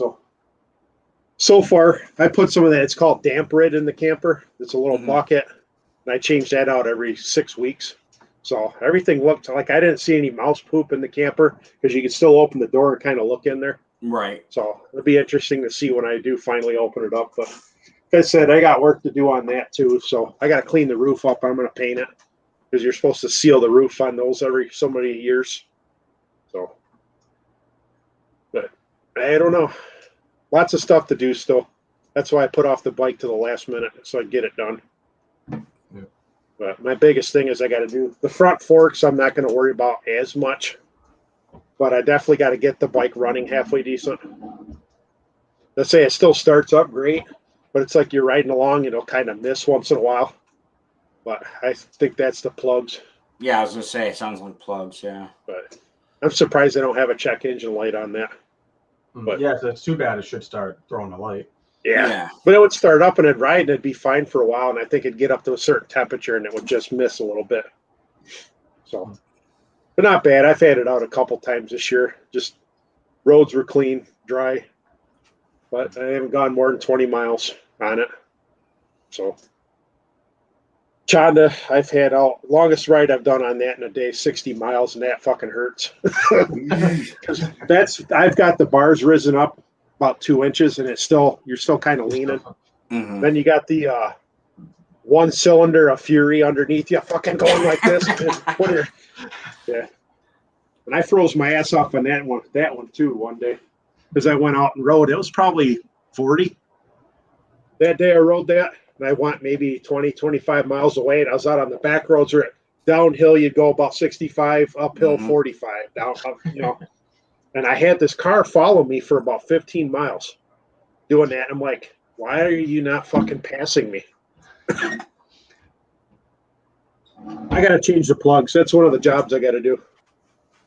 I'm on my second set right now with the spark plugs. I said I changed those at 12,000 miles, like they recommend. I put platinums in there. So now I've got 31,000 on the platinum plugs. So they probably are due. And I think part of the issue is, too, I put an octane booster in it. And they say if you put too much octane booster in it can foul your plugs. So that's when I started having problems. That's when they started acting up a little bit. So then my daughter's here now.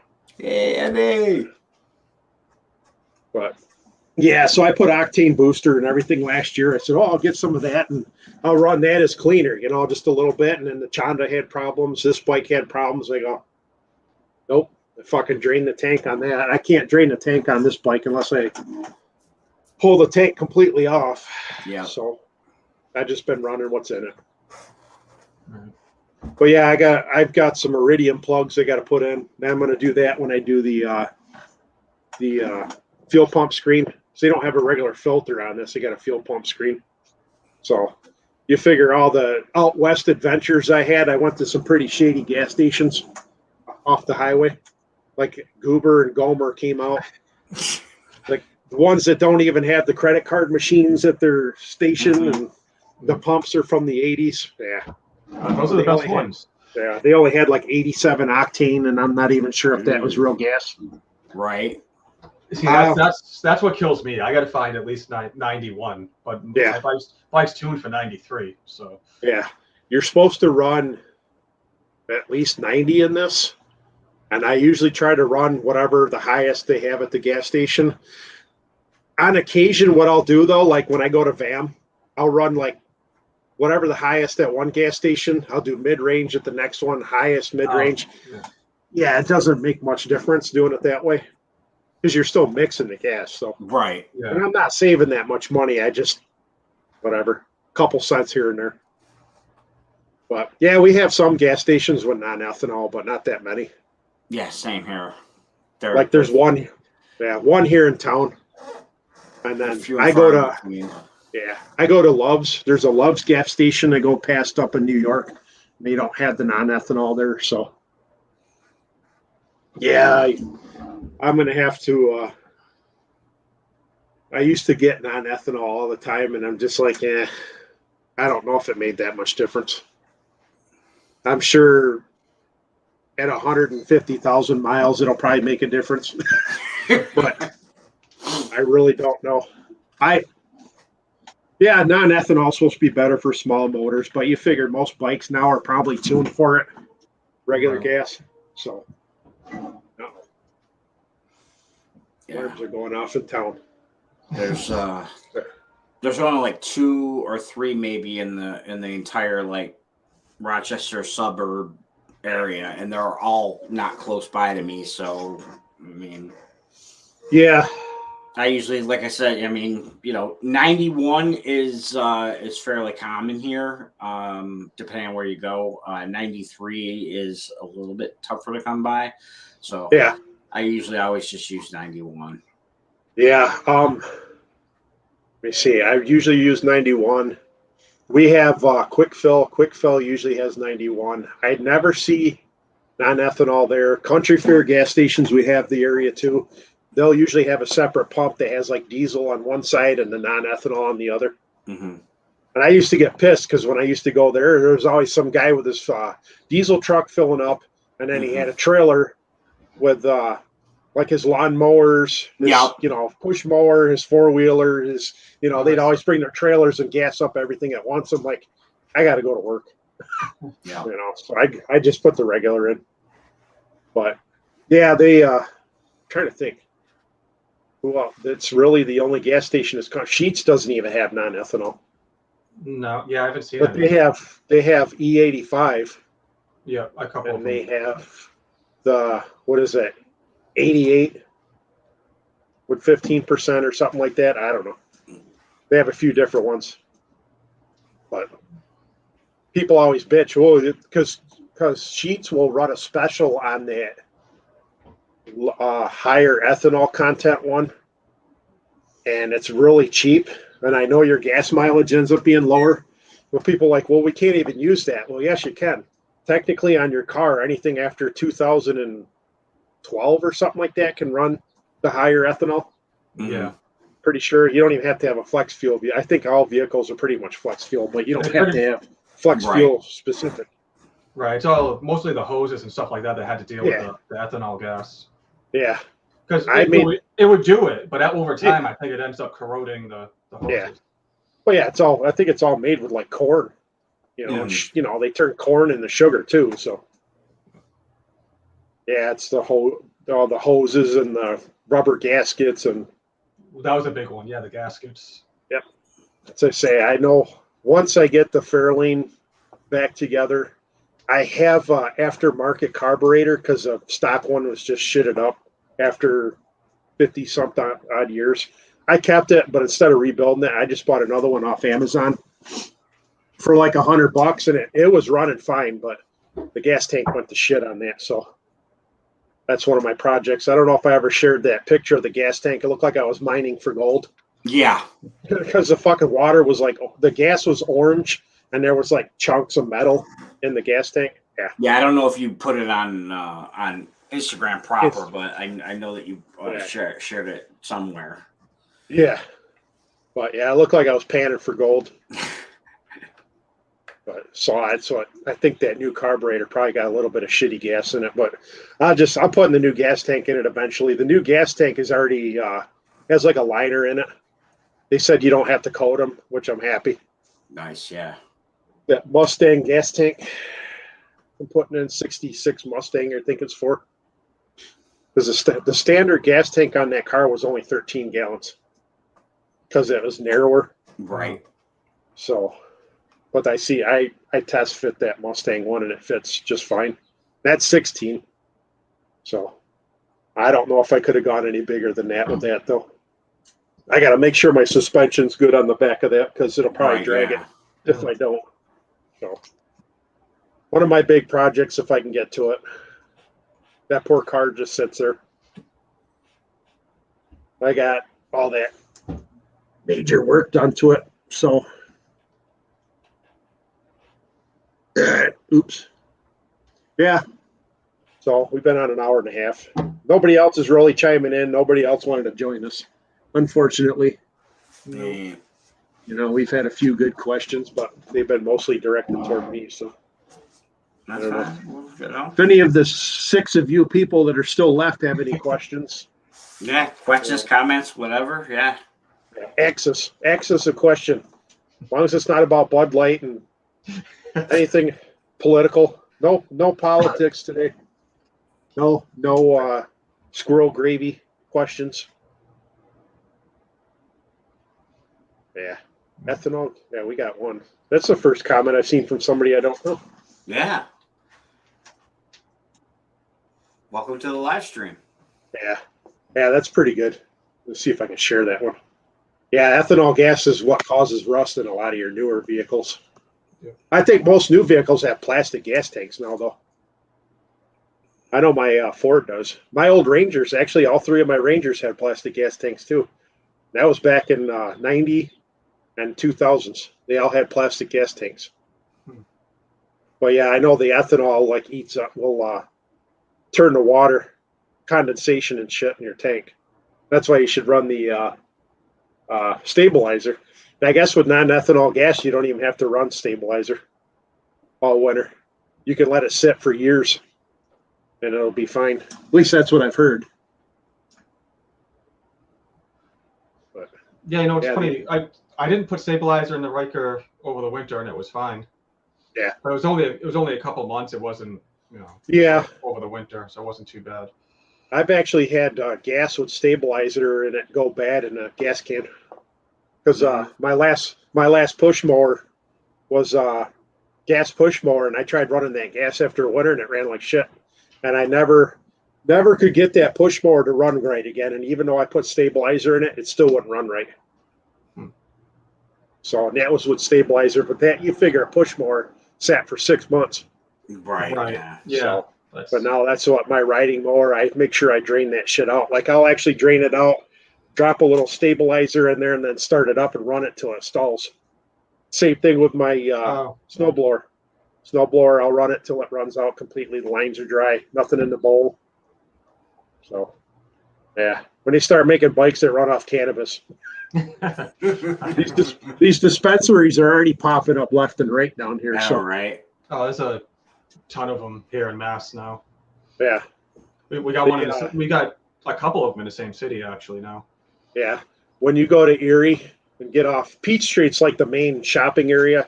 It has like your Home Depot, Lowe's, Walmart, Chick-fil-A, Dunkin' Donuts, blah, blah, blah. There was there was a Buffalo Wild Wings, and there was a place that used to sell fireworks when you first got off there. Buffalo Wild Wings moved to a different spot, and the fireworks place closed. There's 2 weed dispensaries right next to each other off the highway now. It's still not technically legal you can't smoke like regular reefer and stuff here, but you can go to the dispensary and get the other shit, like the prescription stuff. So, yeah. Wow, so that's crazy. 2 weeks and it went bad? That's crazy. Yeah, the ethanol shit. That's why if I let the bike sit, I definitely try to put something in it. I wish the non-ethanol. There used to be a gas station that used to carry 110, like 20, 30 miles from here, but I don't think I'd want to put 110 in any of my shit. I used to put race gas in my Cobalt. But you probably had it tuned though, right? Yeah, it's supercharged with nitrous. Yeah, so when I really wanted to go and race it, I'd drain the tank and then put the race gas in it. Yeah, but yeah, it's 110. It's got rid of it around here. Yeah. Well, it was a pump. Like this place, it was like an old school gas station still had a race gas pump. Yep. So you just go right up to it and just fill it up that way. Yeah, this station had one pump with regular gas, and the other one had 110 off-road gas. Because I think a lot of guys used to go get their like off-road and their boats and get the gas there and put that in there. But I think they got rid of the pumps at that place. It was like a small town. I never bothered with it. Obviously, I don't have anything tuned for it. So, well, we have a racetrack right here in town. That's where Roar on the Shore was the last year we had it. So I don't know what people do for race gas around here anymore. Yeah, I guess if I looked it up, they might have it somewhere. Up by Epping Dragway, there's a VP station that sells race gas in barrels, so you can just take it right to the track with you. Yeah. Yeah, I try to watch out. There used to be a couple gas stations back home where I used to live up by Rochester that had gas that had fucking water in it all the time. They end up taking all the tanks out in that place. But I remember I'd go to college in my car. I'd get gas there and then get on the highway, and the car would start running like shit all the time. And I think they had water in their tanks. It was an old gas station, but the convenience of being right near 90. Mm-hmm. Right. Yeah, my dealership. I will say I've had 2 empty instances where I ran out of gas on that bike. The first time I rode it to work, dealership said, "Yeah, we filled your bike up for you." All right. Yeah, no, they didn't. They put a gallon in it. And, first time riding the bike with no gas gauge, a gallon of gas isn't going to get me very far. Yeah, Right. no. When I got a 40-mile trip to work. So.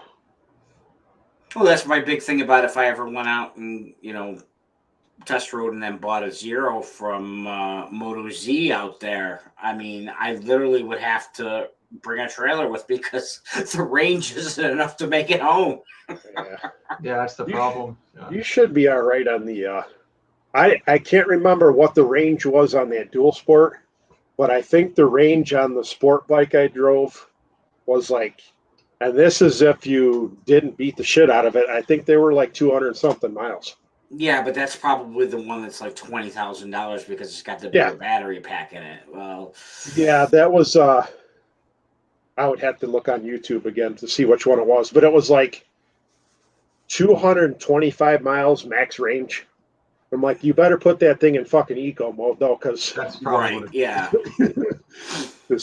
I think like I could probably buy a zero, as long as it's fully charged and get back here. But like the dual sport, no way. Not that little dual sport was only like 100, 110, 125. Yep. Yep. I'd That's be the one. That's the one pretty, I test pretty rode, close. and that was the one I was interested in if I was going to buy one because of the price. I mean, because it was only like $7,000, which I mean, Yeah. only, but But that's the thing in comparison too. You know what I mean? If that bike was 22,000 fully loaded, and it had more power and range than the Livewire, which was 31,000. Yep. And that's why I think Harley got their ass handed to them on that deal. Yeah. Well, I said from day one, if the Livewire before it came out, I said if they come out with it at 15K, I'm literally all in. Yeah. There is a Livewire still out there, but Harley doesn't have its name on it. They don't advertise They it. separated it. Yeah. Yeah, it's just Livewire. Yeah, they still own like 90% of. I mean, they had a bunch of investors, but the investors all dropped, so like they had to buy back, and they still own like 90% of the brand. It's not branded as such. Yep. There's a lot of electric bicycle companies out there now too, though. Yeah, I'm waiting. Somebody will come out with something better range eventually. Oh yeah, or battery/solar technology will get to the point where you could, as you ride it, it'll recharge itself. Yeah, I can't remember. I think the Livewire, not the Livewire, the Zero had a little bit of regenerative braking. Yeah, not much. Like I don't think it gave you too much. I loved riding it though. Like I said, the canyon mode on that sport one was fucking awesome. That was better than any sport mode I've ever had in a vehicle that I've ridden or driven. Yeah, 170 miles on it. Yeah, that was totally filled to the top. I think it's hard to fill the Riker all the way depending on what pump you're at, because some pumps don't let you do like the low, low volume. They're just like either on or off. Yeah. So it's really hard to get it up. But I got this one filled all the way completely, and even the people on the Spider forums were trying to tell me I was lying. I'm like, no, I literally filled it to the top. You can see it, no more, and I got 170 miles out of it. So I think it's just a case of actually getting enough gas into the tank and getting the miles out of it. Yeah, that's what I want to try out a Chief. I think the Chief has a 4 gallon. I don't know if it's exactly 4 or just a little over 4. I don't remember. But that's got the more touring gearing in it anyway, so I might get the same percentage. You know what I mean? I might still get like 45 miles per gallon on it. And that bike's only like 100 pounds more than my Scout 60, so it's like you got a little bit more range, probably more comfortable on the highway than this. I mean, it's the same motor as most of the touring bikes India makes, so outside of the Challenger and the Pursuit.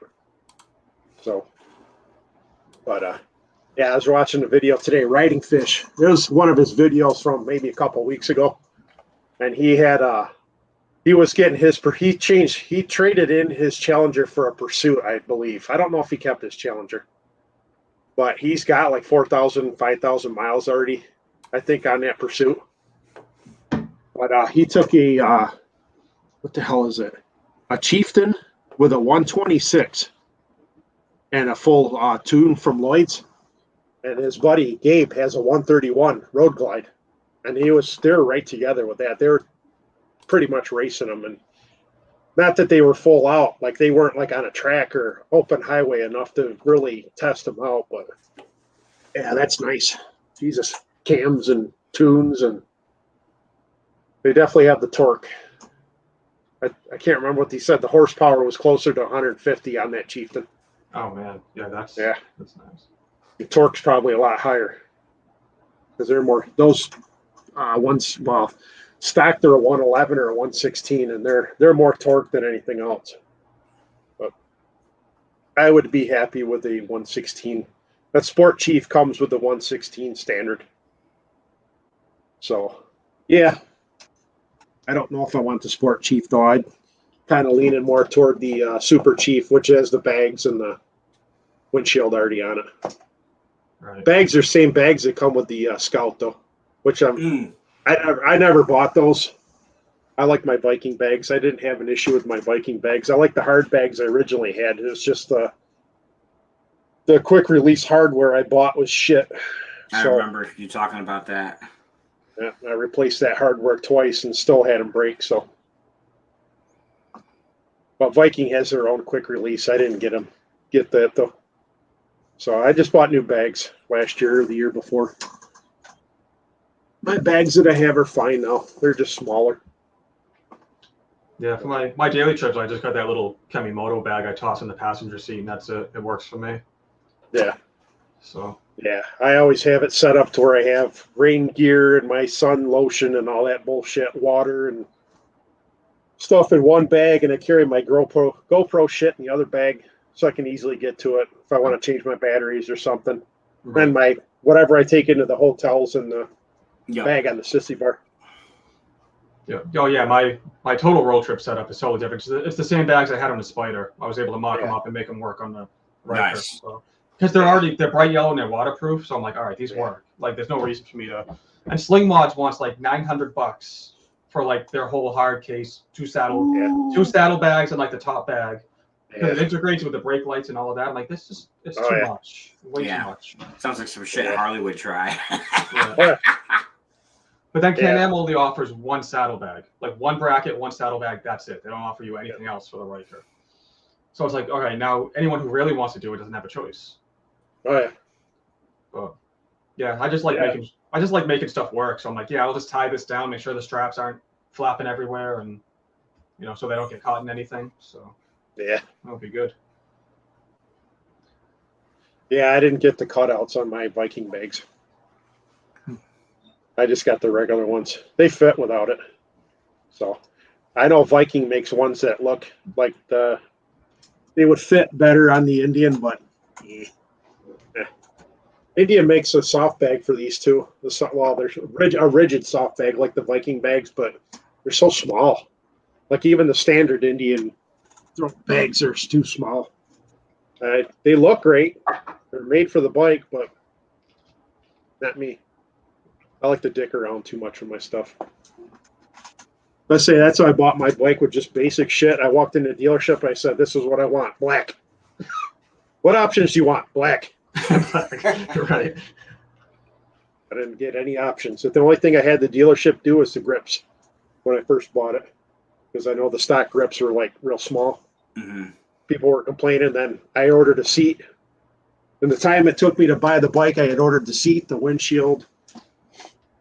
I waited on the bags a little bit, ended up throwing the bags on, and I went on my first trip, I think. Did I go on that? I'm trying to think when I went on the West Virginia trip. If I went that first year or the second year. I really don't remember. I think that was VAM was what, 21? 21. Yeah. So I think 2019 was my first trip. Yeah, so it was about a year. I had the bike for over a year before I went on my first trip. But I went to Sturgis. I had my own meetup in 2020 before 2020. Sturgis. Yeah. So I'd like to do that again. Let's say I got to get around to that. Yeah, that'd be nice. It's just hard because now you have OWN. I don't know if they're going to do OWN every year. But I definitely either want, like I said over and over again, Poconos or Adirondacks. Yeah, I think Poconos would be nice. I think it's tough up here in the north because like the season's so small for the amount, to make it comfortable. Yeah. Like no one's going to be riding in April and May. No one's going to come out here and, do that. Then you got rain and all that. And that's why everybody went down to Oklahoma. Right. That's not here today. Yeah, Sinister's still alive. Kind of that last live stream, he just kind of like disappeared, and then we didn't hear from him again for I know. like a week. We're like, hello? Like we were even in the side chat, and we're like, hello? Like he never said nothing to us. He was there. I'm like, did we piss him off? I don't remember saying anything about him. So, but he's been on there. I don't know what the hell happened that day. He just kind of disappeared off the stream and wasn't commenting in the side chat at all. Like you'd see his little icon pop up like he was there, but he didn't say nothing. But he's still alive. He's on his trip. So, yeah, they got some good good shit there. Yeah, Technic Rides had an issue with his fork seals. But my fork seals are still the stock fork seals. You're supposed to change those every 15,000 miles too, and I haven't changed mine yet. Well, Meatball Rebel had his fork seal blow out on the way to Sturgis. Oh, jeez. Yeah, he was riding his bobber out there. Because his Chieftain, he was working on that and never realized he needed new tires. He has since then got rid of that and got a Chief.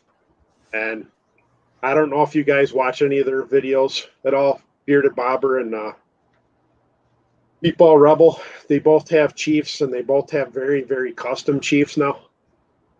Like Meatball. Mr. G here. Yeah, we were talking about him earlier. Watched his van video finally today. That's what motivated me to get my shirt order in. Right. Yeah, that's when I did it, when I saw his video. Like, yeah, I need to get off my ass. I still got to get my tickets for Comic-Con, though, too, for Buffalo. I've been wanting to go. We were talking about going to Niagara Falls, which would have been the Canadian side in June. But I'm kind of glad I didn't now because the Buffalo one's a lot closer and I don't have to get a hotel. Yeah, you have to mess Yeah, around Maurice with is here too. Going over the border. Yeah, because I figured I was going to get a hotel up there. The cost of the tickets were like $20 more a piece up there. And now as I've been following it, they've had people drop out that, due to unforeseen circumstances, so-and-so's not going to be here at Niagara Falls Comic-Con. Like, I've seen it like once a week. Somebody's not going to be there. Somebody's not going to be there. And I'm like, yeah, so something's going on with that. Yeah. So the Buffalo Nickel City Comic-Con actually has everybody from Sons of Anarchy. They're going to be there. People from Guardians of the Galaxy are going to be there. And I'm like, nice. That's awesome because the fucking movie comes out like next week. Right. So I'm like, yeah, that's something I'm looking forward to. And I don't have to spend the night up there. Right. So that's 5 hours. I think they go from like 10 to 6. So you figure 5-6 hours. Go see some people, see some overpriced autograph people. I don't plan on spending much money up there. I don't feel the need to buy all that shit. It's great taking pictures with people, but right. I'll just take my phone. Ooh, there's so-and-so. There's so-and-so. Probably leave the GoPro home. I doubt I'll record it. So, Ryan and I are both staying at in Richland for van this year. We're not staying the Super 8. Super 8. We're not doing the other hotel this year. We want somewhere cheaper and closer to the main event. Yeah, now that everything's moved, it makes a little bit more sense. I mean, I do like the Finn Castle. It's just because it was so close to everything. Yeah, Finn Castle. I wouldn't have moved if the main hub would have been Tazewell still. Right. Honestly, it's just convenience. I would have paid the extra couple bucks. Yeah, Super 8 was where I stayed in 21. I was very, very happy with it. Yep. All right, Technic's staying at Super 8 too. So yeah, we'll probably go visit the Finn Castle. Yeah, we talked about that. But Maurice is one of the ones that was at the Finn Castle with us. I don't know what about Nona Grace and all them. I don't know. I think Doyle is still at the Finn Castle. No, Doyle's getting a house. I think he's got. Yeah, I think they're doing an Airbnb or a Verbro or whatever. Yeah. Yeah. They were supposed to do that last year and didn't. He had a issue. Yeah. What's his name? Sold his bike, so I don't know if what his plan is. The other one that stayed at the hotel with us, and I can't think of his name off the top of my head. God. We talked to him all that time too at the hotel. Why can't I think? I watched his video the other day too. He's got a couple different bikes. Oh, is it shit. No, not Larry, right? Larry has a bike now. Yeah, Larry. Because Larry, I don't know if he's going or not. Okay. Larry HD. Yeah. Because he sold his I think he sold his bike and got 2 other bikes. But he's been like kind of buying them and flipping them, I think. But I don't know. I haven't been able to keep up with everybody lately. I have done this much motorcycle content this winter. I had that whole deal with Temu or whatever. Yeah. Larry 68. Yeah, I don't know if he's going or not. He's not that far away though. Right. So yeah, Super 8's cheaper now. They got the Moto Vlogger rate going on now at the Finn Castle. So yeah, we're done paying for that. Yeah, I'm just gonna stop by and slap a sticker. Yep. Another thing I got to do. I want to make new stickers this year. I don't have anything new to trade with everybody. I'm gonna make bags because I think it was. Yeah. I saw people doing that. Just hey, here's a bag with all the stuff in it. I found that to be easier. So I think I'm gonna make up. Yeah, that's what Ty did. At least at 2021. Yeah. Right. Yeah, well, like a Ziploc bag or something that like has everything in it, and you can just hand it to somebody because then you're fumbling with all these cards and stickers. Yeah, and stuff. stickers and Is he? I don't know if he's going to VAM or not. Ty, last I heard, I thought he was. Yeah, because I didn't know if he was going to do the Harley ride, the Route 66 or not. Right. No, I know he's definitely not doing the Route 66. Okay. But he might. I'm sure he'll be there then. He might be doing the 120th, though. I that I don't know. Yeah, because I know he got a new bike too. Yeah. Well, he's worse than I am. Yeah. Yeah, I think he got rid of one and got the. Yeah, he got rid of the CVO Street Glide that he had at VAM 21 and traded it in on a Road Glide 120th. Yeah. But did he just pick something else up too? He had a Lowrider ST. I mean, he got rid of he had the Lowrider ST, then he bought the he bought the Sportster S first. Yeah. I mean, he's had the CBO since at least 2021. Then he bought the Sportster S. I'm trying to keep up with all these Harley people that keep getting rid of their bikes and buying different Harleys. I'm like, I know some people got the Pan America, then they got something else, and then they got the Road Glide and Street Glide and Ultra Glide. And believe me, mine have not been by choice. The only bike I ever willingly got rid of was my Iron 883. Yeah, and Larry was. I had the freedom. I had the freedom promise, so I was able to get what I paid for it and trade in. Yeah. After that, all the other bikes have been by necessity. Not by choice. Yeah, because I think Larry ended up getting rid of his touring bike because he was having problems with his feet or something like that. Yeah, which I was surprised he didn't go with a trike. I was surprised he didn't get a trike, but I think he got. He was talking about it, but he didn't. Yeah, I know. He's very interested to hear what I have to say about the Road Glide 3. Actually, he was one of my very first subscribers, so he's been with me for the long haul. Yeah, because he had an older. Fuck. Yeah, my brain's not working today. I haven't had enough nutrients today, so. My brain never works.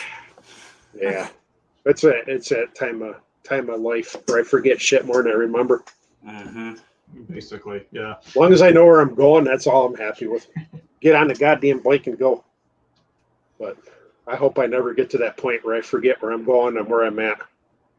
If I forget your name, who gives a shit? It'll be like meeting new people every day. Who are you again? They just call everybody brother. That's what you do. Yeah. What's up, brother? What's up, brother? This is my brother. Yeah. I want to turn into Macho Man Randy Savage when I get older. Right. I want that level of senility. The cream of the crop rises to the top. Bob Morning gotta have the coffee, and between that and Ric Flair, I want to be a combination of Ric Flair and Macho Man. Just dropping elbows in the parking lot of the Finn Castle. God, Flair is just still bad. Yeah, he had the retirement match. I'm like, how many times are you going to have a retirement match? That was just terrible. He's had more retirement matches than I think than marriages at this point. Yeah. He's had a lot of those. Like, I'm surprised he hasn't tried to marry his daughter yet. Charlotte. Jesus. But anywho, yeah, Mr. G strapped by, strapped on, whatever. We started off with hard seats and strap-ons and whatever else today, and See, the conversation, we don't even need the sidecan anymore. No, It just my mind will definitely keep going that direction. I need a bleep button. Beep bleep. But yeah, everybody's kind of dropped in and out, so we're still at 7. We've had basically nothing to talk about other than trips and tripping and bikes and normal bike stuff, bike life stuff. Yeah. But as I say, I wish everybody else could have been here today, but they're out having fun. That's kind of why it's the end of the season here. Yeah. We probably could have done this a couple of weeks ago, but I'm kind of like, if we would have had one 2 weeks ago, I probably would have wanted to have one in May still. Because I still like doing this, but the same token, I got to get shit done. Right. I got to get on a ride. Right. This is the least amount of mileage I've had this time of year ever. I've missed a lot of nice days because I haven't worked on my bike. So, but today is rainy and shitty, so either way, I would have had nothing to do. Right. Yeah. Same here. So I already got 2,400 miles on the Riker already. So nice. That's why I say I got to do an oil change before BAM at 3,000, and then I can go 6,000. Yeah, I'll probably have to do something maybe in between the 2 trips. I don't know. I might be all right after BAM though. Do a couple road trips, and I really haven't put any miles on this thing yet this year. Right. The Chonda needs an oil change. I just go grab some Rotella T4, slap that in there. It only takes a quart.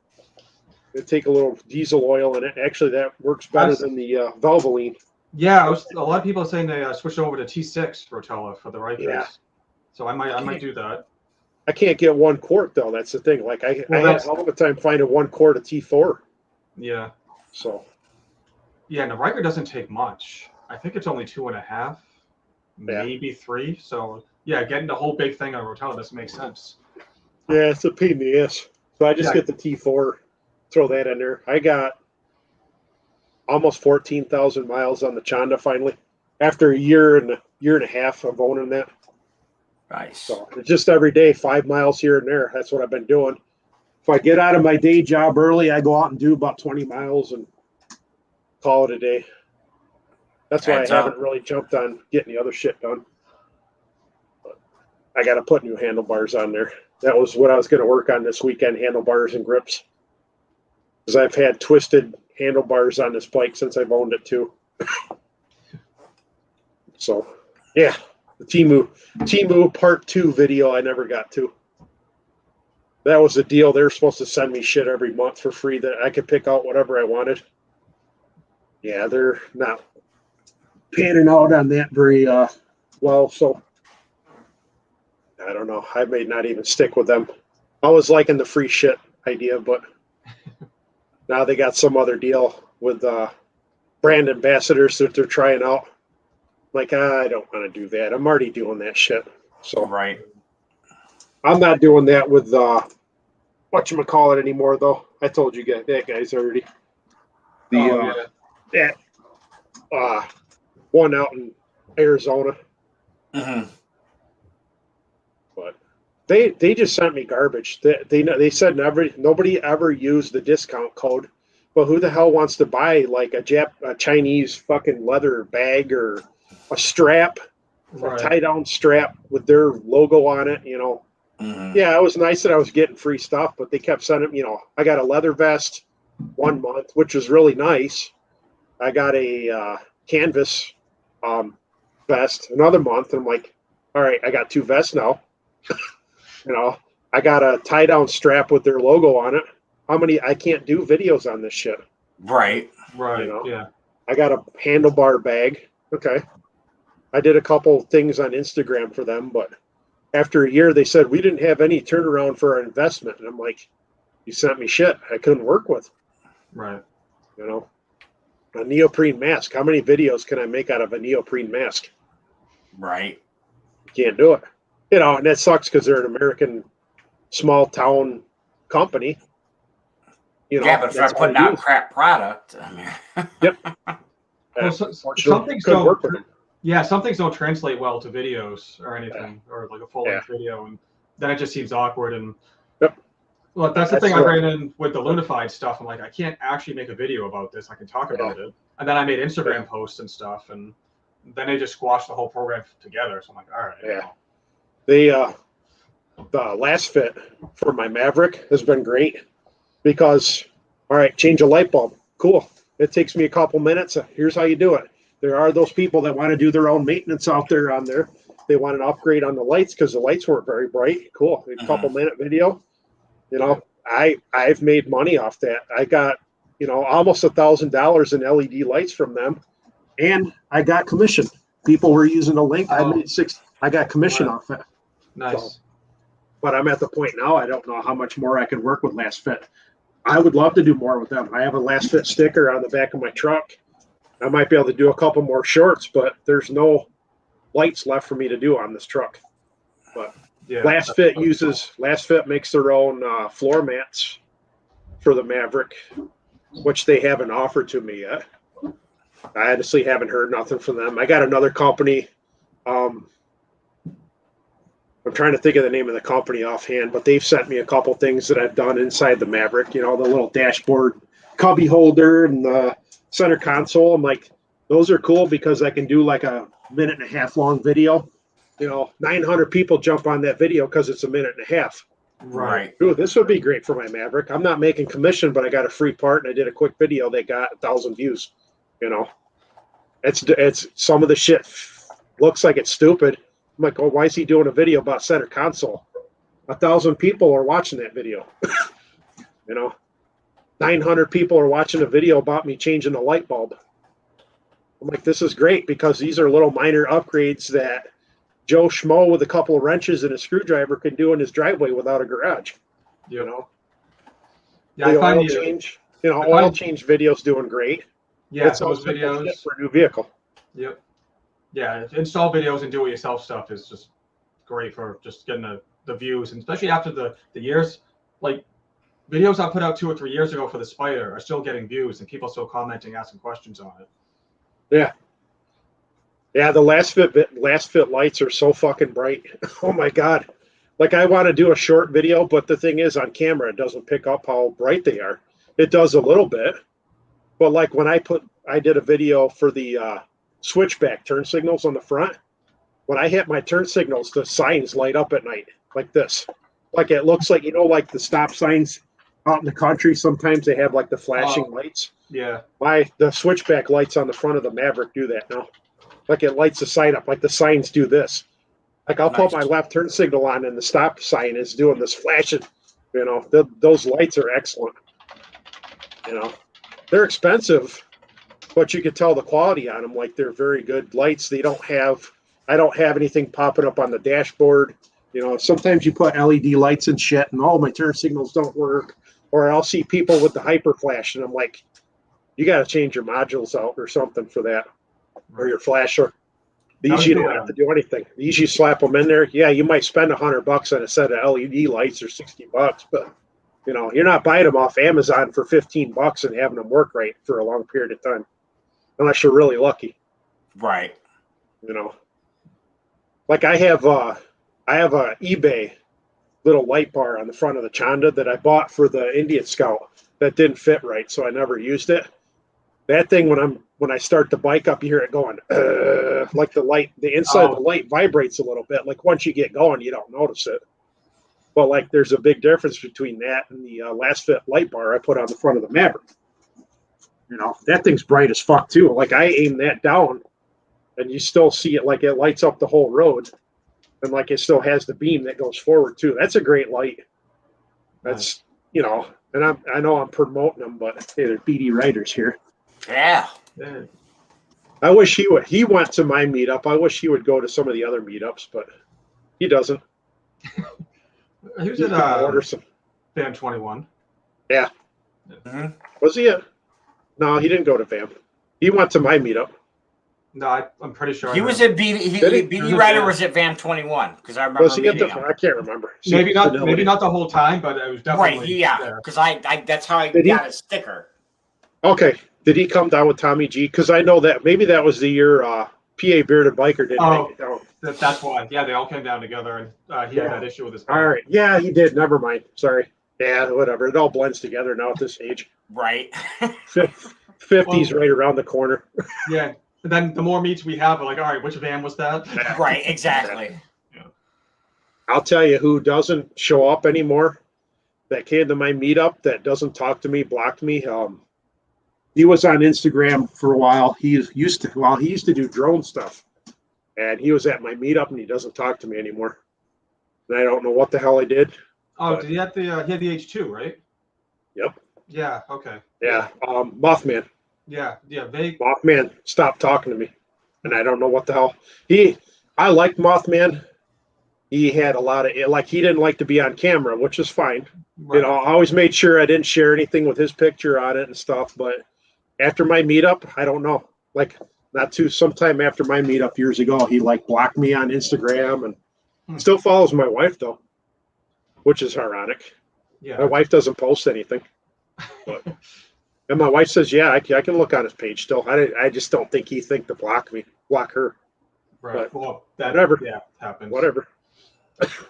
You know. Yeah, I don't let that stuff bother me. I'm like, all right, you guys go do your own thing, and then I'll stay here doing my thing. Yeah. Yeah, there's certain people that'll watch once in a while, and other times they don't. Like I had to comment on that short video I made on Friday. Right. it was literally a short video, and he got everybody else has laughed at it. They understood what it was. Right. It was basically a meme video. Yeah. You know, it was a 15-second video, and he was mad that it was a waste of time. I'm like, he probably spent more time typing out that message to watch the damn video. Yeah. Oh, that's great. Yeah. BD Ryder said he was at VAM. So Yep. I'm not going to argue with anybody saying they were there. I just my brain says otherwise for some stuff anymore. There's times I don't know what I'm doing. Well, keep in mind, that first year we were all kind of spread out too at times. So there was time, actually Bubba and I spent a lot of time up at Clinch Mountain that one day. And it was really cool, in hindsight, knowing what I know now, it was special to be able to spend that time with them, stuff like that. So I know we're going to do Owen this year, but if we don't have another meetup like that for some reason in Ohio, maybe do that next year too. I know it's hard for you to come down, Ryan, because I know you're up a little further than the rest of us. So but maybe I don't know if I'll do maybe I'll do Pennsylvania. I would like to see the Pennsylvania people come out again. BD Ryder might know what's going on with the PA Bearded Biker because I don't think he does YouTube anymore. I know he's another one that got pretty busy, but he was doing trips with them guys for a little bit. But he still posts on Instagram. Does he? I haven't seen too much, but I know Tommy G and Purple on 3. They got their trips and they go all over the place. But I think they focus more on her channel and doing her thing. Yeah, I noticed that they kind of switched over. Yeah, but I don't really see much from him on his own anymore. So let's see. Oh, I do not have him.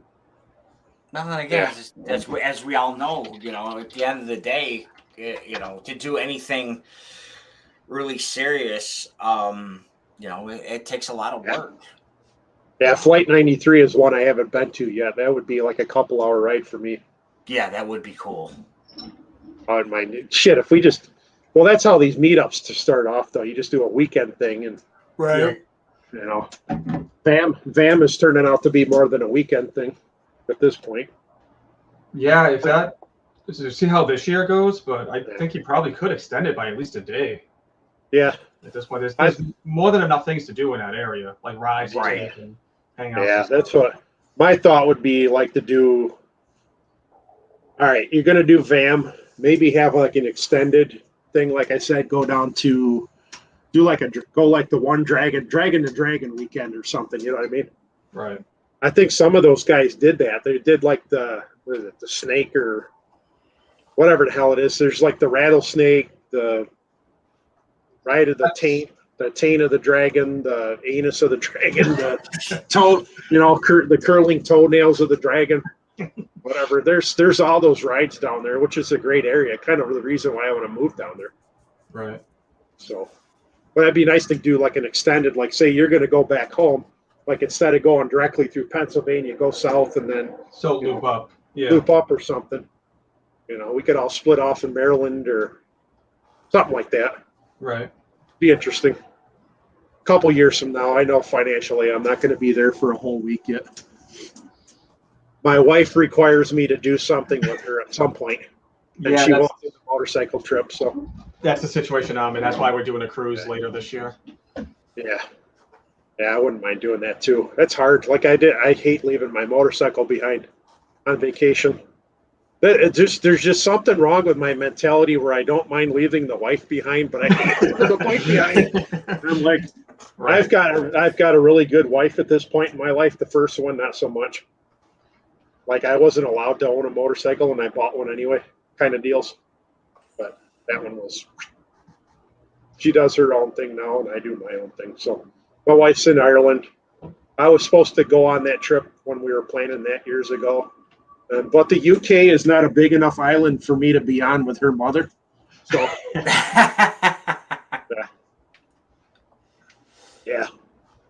yeah, I'd like to do something. Last time I saw PA Bearded Biker was I think he did stop at VAM for a little bit, even though he had the bike issues.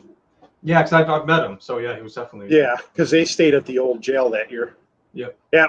Now the senility's starting to erase back a little bit.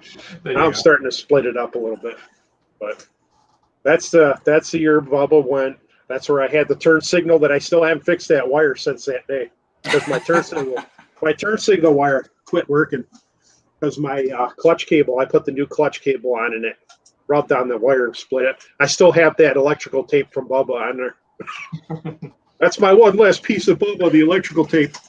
But the other guy from Pennsylvania got a sticker up on the wall. Still waiting on McStash's sticker to complete the collection. And actually, I have to get a new one from you, Ryan, eventually, because I have yours, but it's over on the left side of the sticker board. I need to put you over on the right side. I got the new hologram type ones too. Cool. So, I'll be bringing those down to VAM. Yeah, I got to figure out something. I'm gonna stick with something round, similar to what I have now.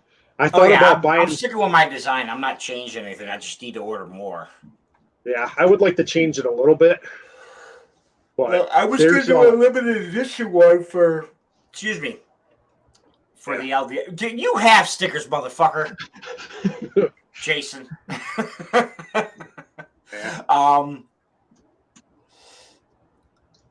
Anyways, I was going to do a limited edition one for the El Diablo, but not so much anymore.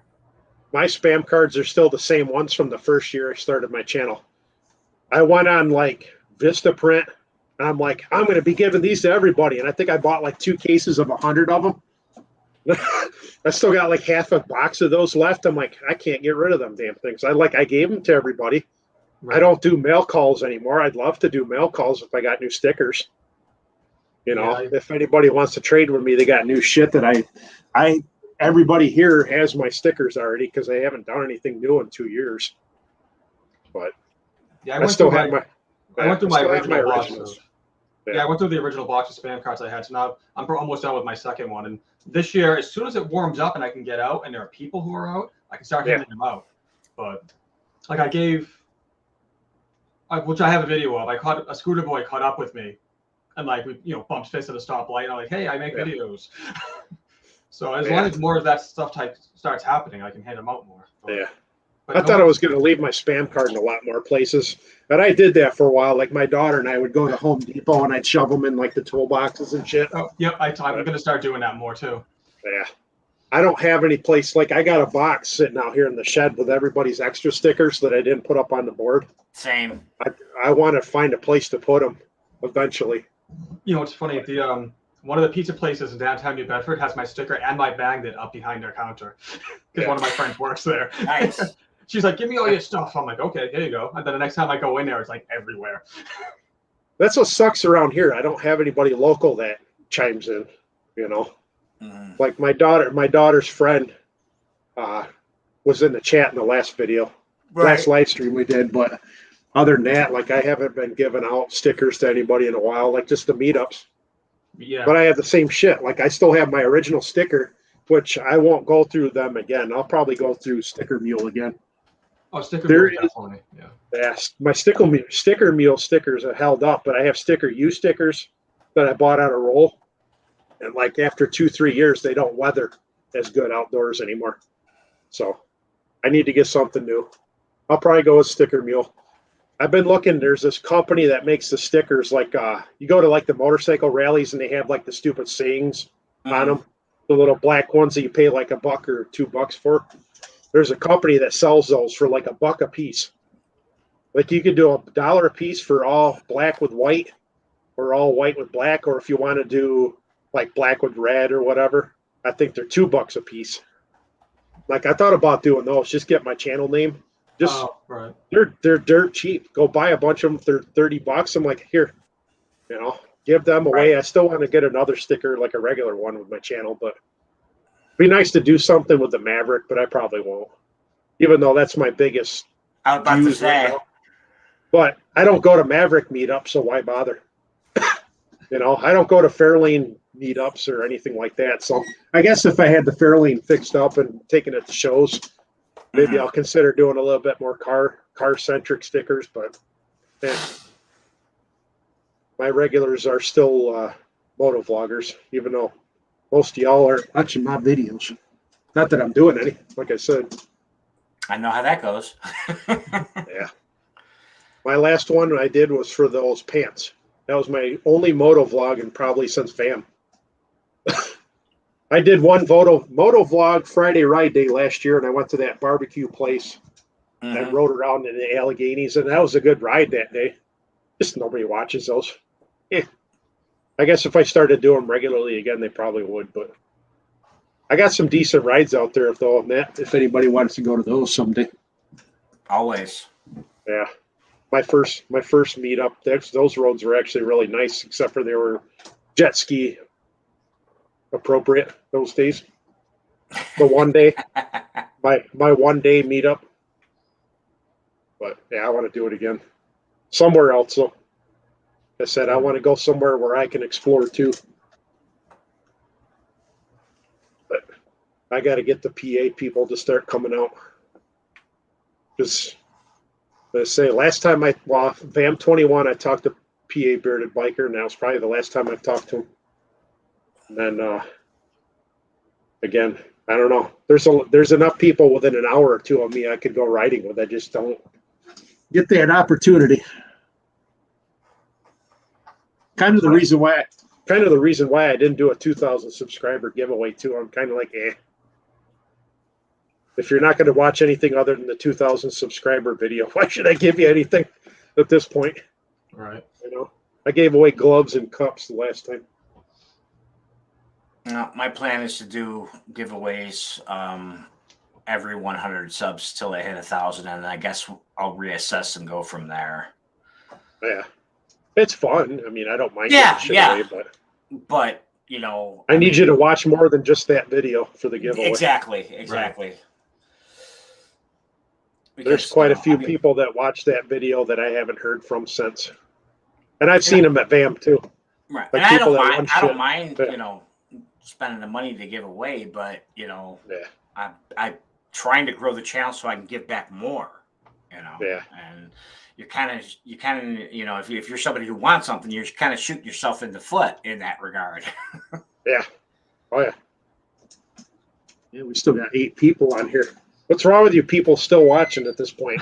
I got about 7 more minutes, and then I got to bounce because I still have to finish a 6-page paper that it's not due till like midnight, but I've been meaning to get to the last couple of days and had some gastrointestinal issues. Oh boy. I'll just leave it at that.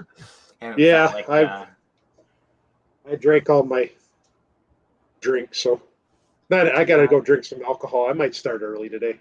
I gotta figure out something. What's everybody watching on TV right now? Because I really don't have anything. I don't even watch TV. So I watch YouTube. I mean, there's a bunch of stuff that I've been hearing about that want to, but haven't really done much. Yeah. But that's what, other than watching wrestling, and there's been no Walking Dead on Sunday nights, which sucks. The Last of Us only lasted so many episodes, and that's done on Sunday nights. I'm like, come on, damn it. I need a Sunday night show. I need something to watch. Star Trek Picard, I waited till the last season was over, and I watched it in 4 days. I'm like, I'm done. That's what happens. Yeah. Yeah. And the thing is, like, people that watch that did, like, oh, the first couple seasons were just, Wouldn't they come out the last season of 10 episodes and make something that was just as good as their last Next Generation movie? I'm like, you would have had multiple seasons of this show if you would have done that quality of programming. Yeah. Like the last season was just like Generations, their movies with the Borg and all that shit. And I'm like, it was like Generations Part 2. Like everything Picard for the first 2 seasons was like, it's all right. Nostalgic. But they didn't do shit in those 2 seasons. But yeah, so my plan for the rest of the day is to go watch TV, and probably should be working on my bike, but it's too damn cold and shitty out on my day off. So yeah, I got to get back to vlogs. I said that last year, and I did basically VAM, and one Friday ride day. I could go back to doing. I used to do the Rambling on the Road ones. I remember that. Yeah, I actually had shit to talk about back then. But I kind of saved that for the live stream now. So now I want the live stream. Thanks, Technic Rides. His bike is pretty much the twin of my bike. So as I said, he's coming to own. I think he's coming to VAM. Oh, he's coming to own. Awesome. All right, then I'll see you at own. Yeah, I like to ride him. I don't know if he's bringing his wife with him or not, but they were at our hotel at VAM too. So It's cool hanging out with those people. Hopefully, we'll have people to hang out at the new hotel. That's well, like he said he's going to be at the Super 8, but that Super 8 is going to be like the main hub. That's where most people are staying, from what I've heard. It's a nice little hotel. Yeah. I really enjoyed my time there in VAM 21, and it's definitely where I'd be staying if I was going back this year. Yeah, I have to update my GPS for my trip. I think I'm going to take I take the highway all the way down. People have suggested, get off the highway and take some of the back roads. I'm like, I just want to get there. We took plenty of back roads in 21, man. Yeah. Last year, I wish we would have taken more super slab. Yeah, because on the way down was just under 8 hours for me. Last year, I hauled ass. Like the GPS said it was going to take this long, and I did it in under that time, and that was with 5 stops. But I know last year when we had the Friday ride at VAM, it was like nobody wanted to do shit on Saturday. It was so fucking hot. Like people were like this. I'm like, you know what? Mr. G just took us up to Burke's Garden. I'm like, cool. We don't have to ride to get anywhere. Just go do whatever, and then we'll go back for the entertainment that we couldn't hear. Yeah, that killed. I couldn't hear shit in that thing. Yeah, that place sucked. That's not Mr. G's fault. That's not 10 Ride's fault. That was just the building. Those people couldn't handle it. We told them 100+ people were coming, and like they had one old woman in the kitchen cooking hamburgers. Right. She's like, "What do you mean you're going to have 100 people?" I'm like, "Mr. G told you guys we're all showing up here. They had the bike show and the awards and everything, and like, what were you expecting? Build it, damn it. We'll come." All right, I guess I'll end it. This is actually almost 2.5 hours of nothing. Yeah. Kind of like Seinfeld. We're the Seinfeld today of YouTube. So, time to go in and figure out what I'm going to eat, I guess, for dinner and find my entertainment. I should be putting the handlebars on the Chanda, but I guess this will be my video for the week. Thanks everybody for joining. I appreciate it. We'll be back up. I appreciate it. We'll be back up probably October, November sometime. Maybe at OWN or VAM. We talked about it. Yeah, we could do something like that down at VAM. Yeah.